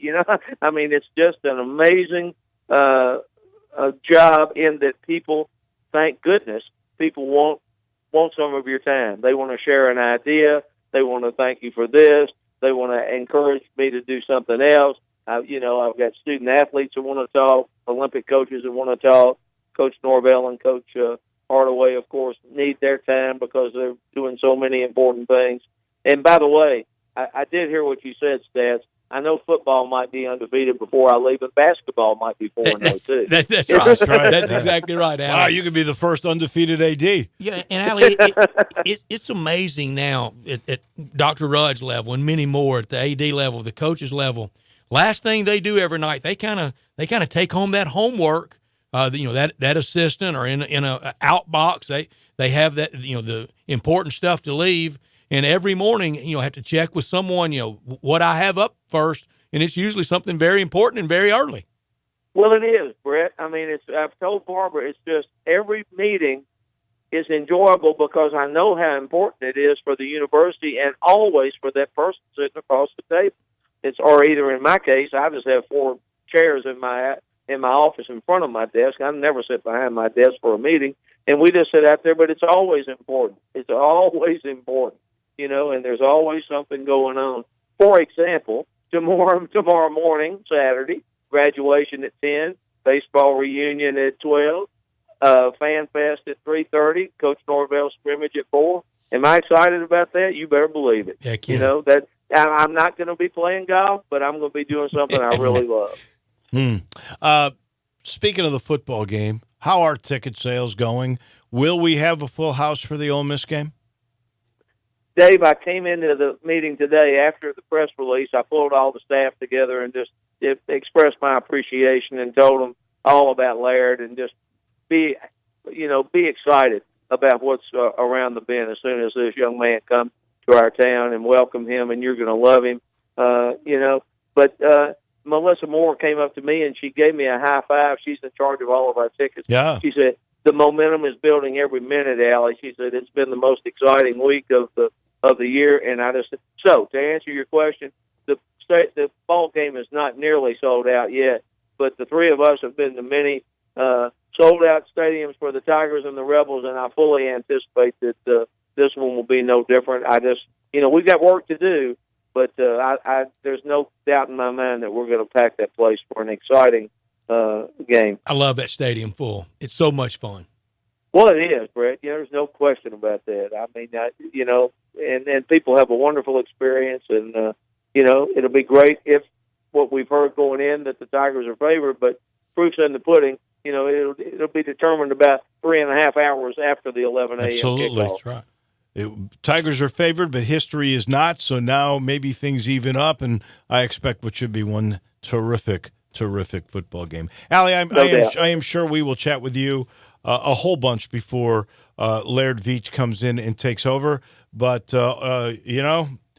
you've kept things going well, and the tennis thing is like dessert. And I don't think we could have asked for a better scenario for this little short time period.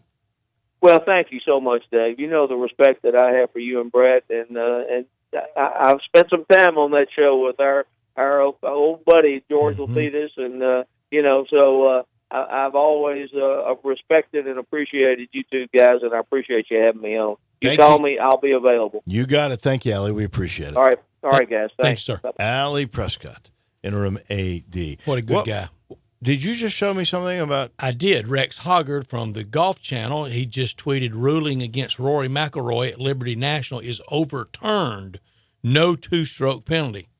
Man, Dave catching every break. Well, I got news for you. that is exactly like your little bogus thing that you're trying with me with some sort of the rules of the made game, up Dave. board of directors and everything. It's all made up. bogus. No, Dave, you signed up for it. Yes, The show me board- documentation. I've got it. You will have to show me. I've got it, Dave. We do I have know to your take a break. signature. We'll I give you can the forward update you. on what's going on. Dustin Johnson apparently Big day. in the lead. And I kinda wrote him off, remember? I wonder what with those 2 extra strokes now. What does that mean for McIlroy? Where is he? 9 under. No, 9 under. Okay. Really And good. where is Billy Horschel? Billy The Horschel. controversial Billy Horschel. Well, it only makes it worse for you because he will make the cut T47. Oh, that money's just going to ensure that I am going to be your leader. Banner will come down. I Enjoy am it while going it to be lasts, Dave. It's your coming leader. down. When one shining moment's playing, you better enjoy it. What is the next week? Next week, Yeah, will be what's the placement level? 40, 30, 20, 30. 30. Mm-hmm. Not 27. No. Not 29 either. No. So 30 and up. Well, you just never should have put it down. You should have had Austin We pick did. somebody else. You knew Austin wanted to pick for you? Who? Cameron Smith, and he's having a good tournament. Wow. What was his number? Well, it was above 40. Sure. You would 100%? wouldn't be Banner coming down. Yeah. Well, Dave, the rest of us, you were right there close to 40. The rest of us were. Mr. Wait.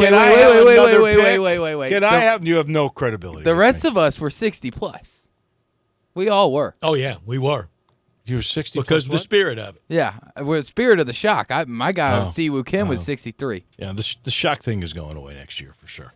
We are back in just a minute. This is Sports Time with Wolo and Stats. Search Sports 56 on Facebook and give us a like. And follow us on Twitter at Sports 56 WHBQ.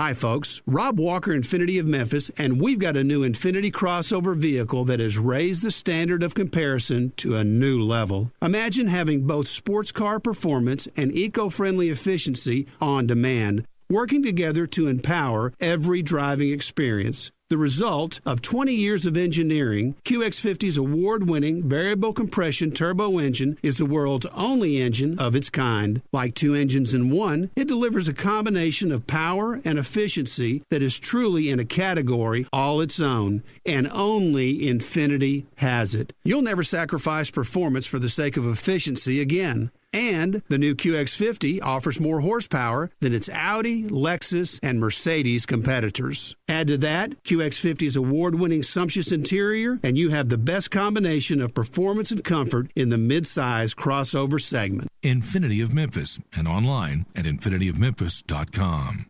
At Indeed, we believe a resume is a great way to see an overview of a candidate, but you're not hiring a resume, you're hiring a person. That's why Indeed offers tools that help bridge the gap between a candidate and the resume, like skill tests, which let you actually see a candidate's abilities in action to make sure they're a good fit for the job. See beyond the resume with Indeed.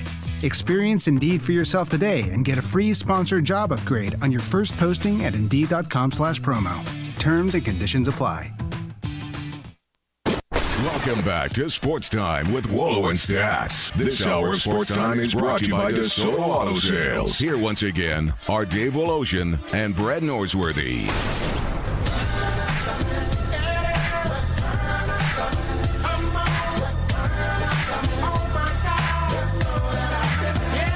Last portion of the week, crunch time coming your way in a minute. It's all brought to you by Homer Skelton Hyundai in Olive Branch, home of assurance, home of the #1 pre-owned car dealership in this market for 11 years. 11 years in a row. That's Ray Melton. Talked to him yesterday. He's always working on trying to bring the best of the pre-owns. And it's not just certified.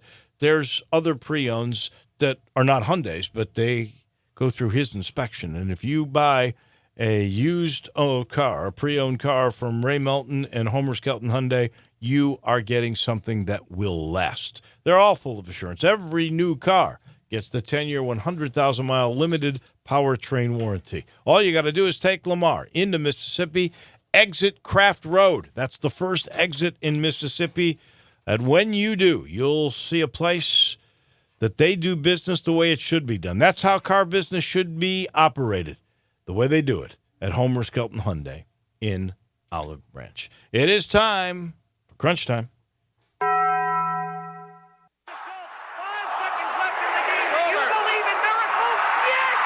This is Geraldo. It is crunch time. You are looking live. It's crunch time. In your life have you seen anything like that? We'll take questions again for the student athletes at this time, please. He's a professional. He's pretty classy for his age. Crunch time, that's the frustrating part. Little Penny could make some appearances this year. Okay, I'm not huge into stats. Has it always been this way? It's crunch time, so I got a different mind state. What's happening, big dog? How you doing? Is this thing working? Immediately when the buzzer sounds, he lets out this shriek. He'd throw those ears forward. He was in stroke mode. This is stupid. It's obviously crunch time. Time for Taco Bell Crunch Time. Taco Bell, home of the crispy tortilla chips, topped with a double portion of either seasoned beef or shredded chicken, plus refried beans, nacho cheese sauce, reduced fat sour cream, guacamole, and a 3-cheese blend. Nachos Bel Grande, heaping portion of chips, topped with ground beef, tomatoes, beans, nacho cheese sauce, and a dollop of sour cream. Taco Bell, home to great food you get on your way home real fast, and they bring you crunch time every day. Dave, I learned today that on Monday we all will get the full NBA schedule release, and I think the first thing we all look at it is the games for MLK Day.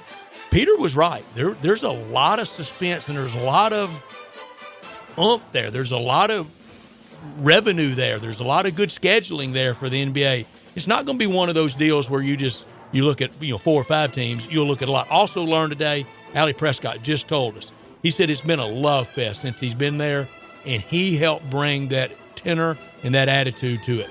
To your point, I learned today that there are 7 or 8 teams that you may want to see in the NBA. It's not like the big 3. Now we got a bunch of big 2s, and there is certainly a more, I don't want to say diluted, but we've spread the stars around enough. There's 8 or 9 teams that I think have appeal as opposed to what used to be 1 or 2. I think at least that. What is it you could have done with well, that? no. I'm sorry. I learned today that Allie Prescott was big in raising $11 million, 10.5 of the 11 that go to the 19 for the tennis center, and the press conference for the new athletic director of the University of Memphis, Laird Veach, will be at 2:00 on Tuesday. What is it you could have done without? I could have done without the Andrew Luck story. Still in pain with his calf.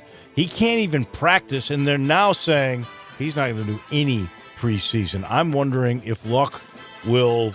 Can Chad Kelly win that job? Maybe Chad Kelly. That would be one heck of a story, and I also could do without this one.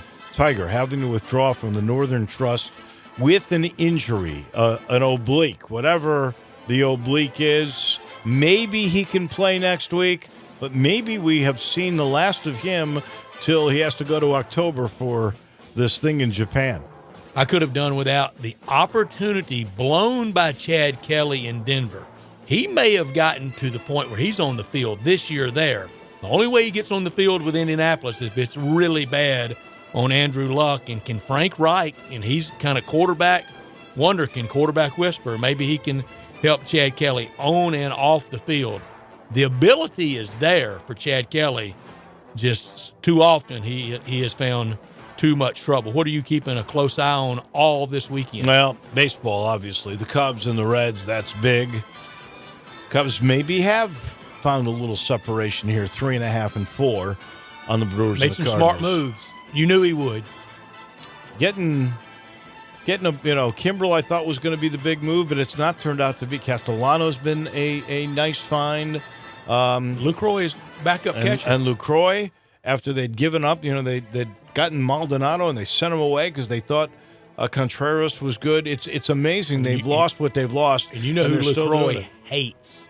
Almost lives to beat them from his Brewers days. Cardinals. The Cardinals. I love that about him. I'm also looking forward to 901 FC at 7:30 tomorrow night at AutoZone Park, and Tiger Fan Day tomorrow, 3:30 at the Liberty Bowl. We're kind of on the same circuit tomorrow. I'm going to start tomorrow morning with football in Oxford at Meet the Rebels Day, and I'm going to finish it up tomorrow night at AutoZone Park at football at Memphis 901. How's the playoff picture look? Are we still in it? Oh, yeah. 6 points away. Very alive? Oh, yeah. No, they keep creeping up. Very now. good. NFL preseason, keep an eye on that all weekend. All these unknown quarterbacks. You mentioned the golf at the Northern Trust. Baseball, Cardinals, I'm calling it. They need to sweep Pittsburgh or the season's starting to slip away. Nats, Mets really matters in Queens this weekend, doesn't it? For a wild card, for the Mets, hottest team in baseball. I'm kind of, as much as I like Bobby Carpenter, he's not going to get fired. I'm for Mickey Callaway here. I think he's on the verge of saving his job. What if both get in? Both could be the wild card. Both could. Yu Darvish goes tonight for the Cubs. How do you feel about that? I feel okay. He's starting to play better. Want to watch tomorrow night? Darrell Henderson in his debut with the Rams against the Raiders. Please, especially Darrell Henderson, nobody get hurt on that dumb cutout infield at Oakland. The last people to try that, playing on a baseball field during football, it just begs for an injury. And they're not progressive in the Bay Area about updating. Well, they can grow grass, but not on the infield. No. Remember when everybody had that look early into the season? Yeah. Everybody had it. I do, but I don't really remember anybody getting injured on the, like, rolling an ankle or anything. The wear and tear at round second base is not good, though. I don't think it's that much of a factor. I really don't. When they try to put grass on it, that's when it's bad, because then they slip and they fall. It's better to have just the But that was a bad idea, all the cookie cutters that did both, though. Oh, I know. Well, that's why they went away from it. It wasn't a good idea. Anything else that you're ready planning for you're calling the game tomorrow night? I am, on Channel 30. Yeah, they got 3 new acquisitions. I got to give Craig Unger and Peter Freund a lot of credit. And Andrew Wall, who's really doing all the deals. But they've just come up with 3 players. One, when I did the game against Nashville, I thought he was one of the stars for Nashville. Is a big defender named Doyle. And I'm telling you, they've gone out and they've gotten scorers, and now they've gotten midfielders, and they got this one big man defenseman. They are trying to win. Football in the morning, football at night. That could be a first for you. Is that your first football doubleheader? I think it may be. Might be mine. I don't think I've ever done that before. It'll be a lot of fun. So we got a lot of people to thank. We'll start with Bruce Marshall, John David Badura, and what a lineup the Touchdown Club is going to have this year. And then Peter Edmiston on schedules and the new staff, including Neil Ivey, the first of the franchise in history to get a woman on, Dr. David Rudd, Rick Horrow, Allie Prescott, and all of you for being with us. So that'll do it. Have a great weekend, everybody. We'll see you same time, same place on Monday.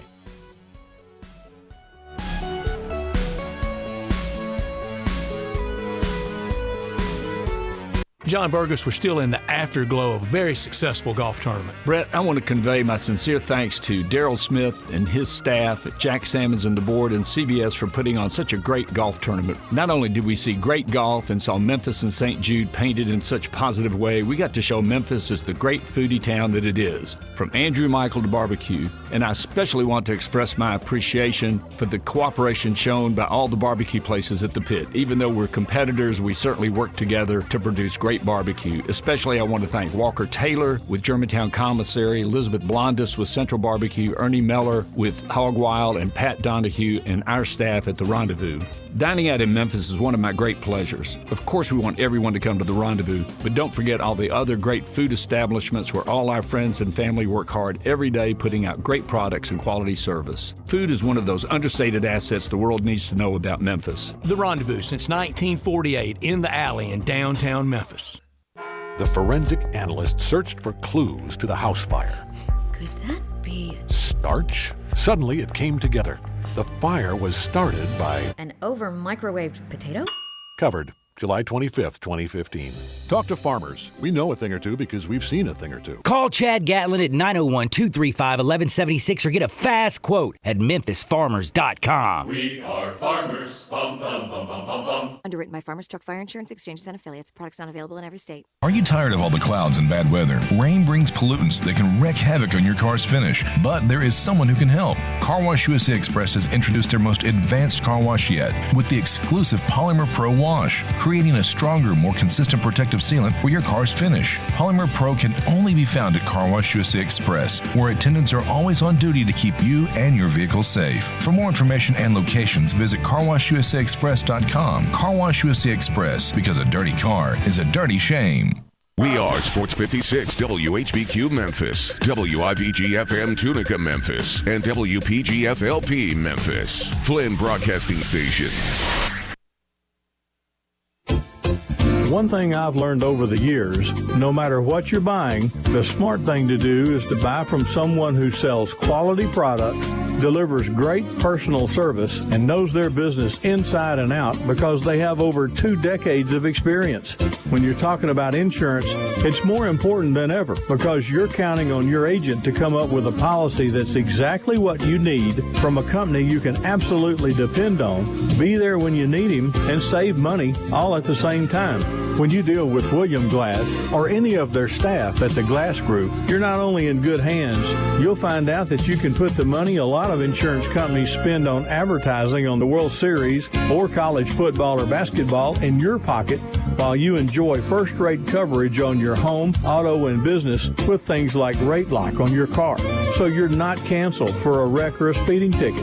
Guaranteed replacement on your home and contents, earthquake coverage, and outstanding rates for business on workman's comp, commercial auto, and any other business need you may have.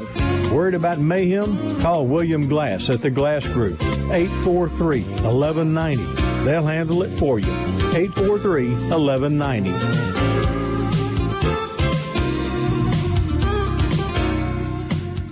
When it comes to your pet, you want nothing but the best in boarding, daycare, and grooming, and we say thank you, Memphis, for voting Barks and Recreation #1 in Best Pet Grooming in this year's Memphis Most competition. We're also #1 in boarding with indoor-outdoor kennels so your family member can go in and out as they please, while they're being cared for by the best staff in Memphis, one that includes overnight staffing to ensure the safety and happiness of your pet 24 hours a day. And we're #1 in daycare with indoor and outdoor play areas, individual and group playtime, 4 walks a day, and small play groups to make sure that your pet gets the individual attention they deserve. Make your reservations now at barksdaycare.com or call us at 901-509-0909. Barks and Recreation, 965 Reddick Cove, between Bud Davis Cadillac and the Blue Plate Cafe in East Memphis. Did you know that paying a traffic ticket is an admission of guilt? It is, and it could result in higher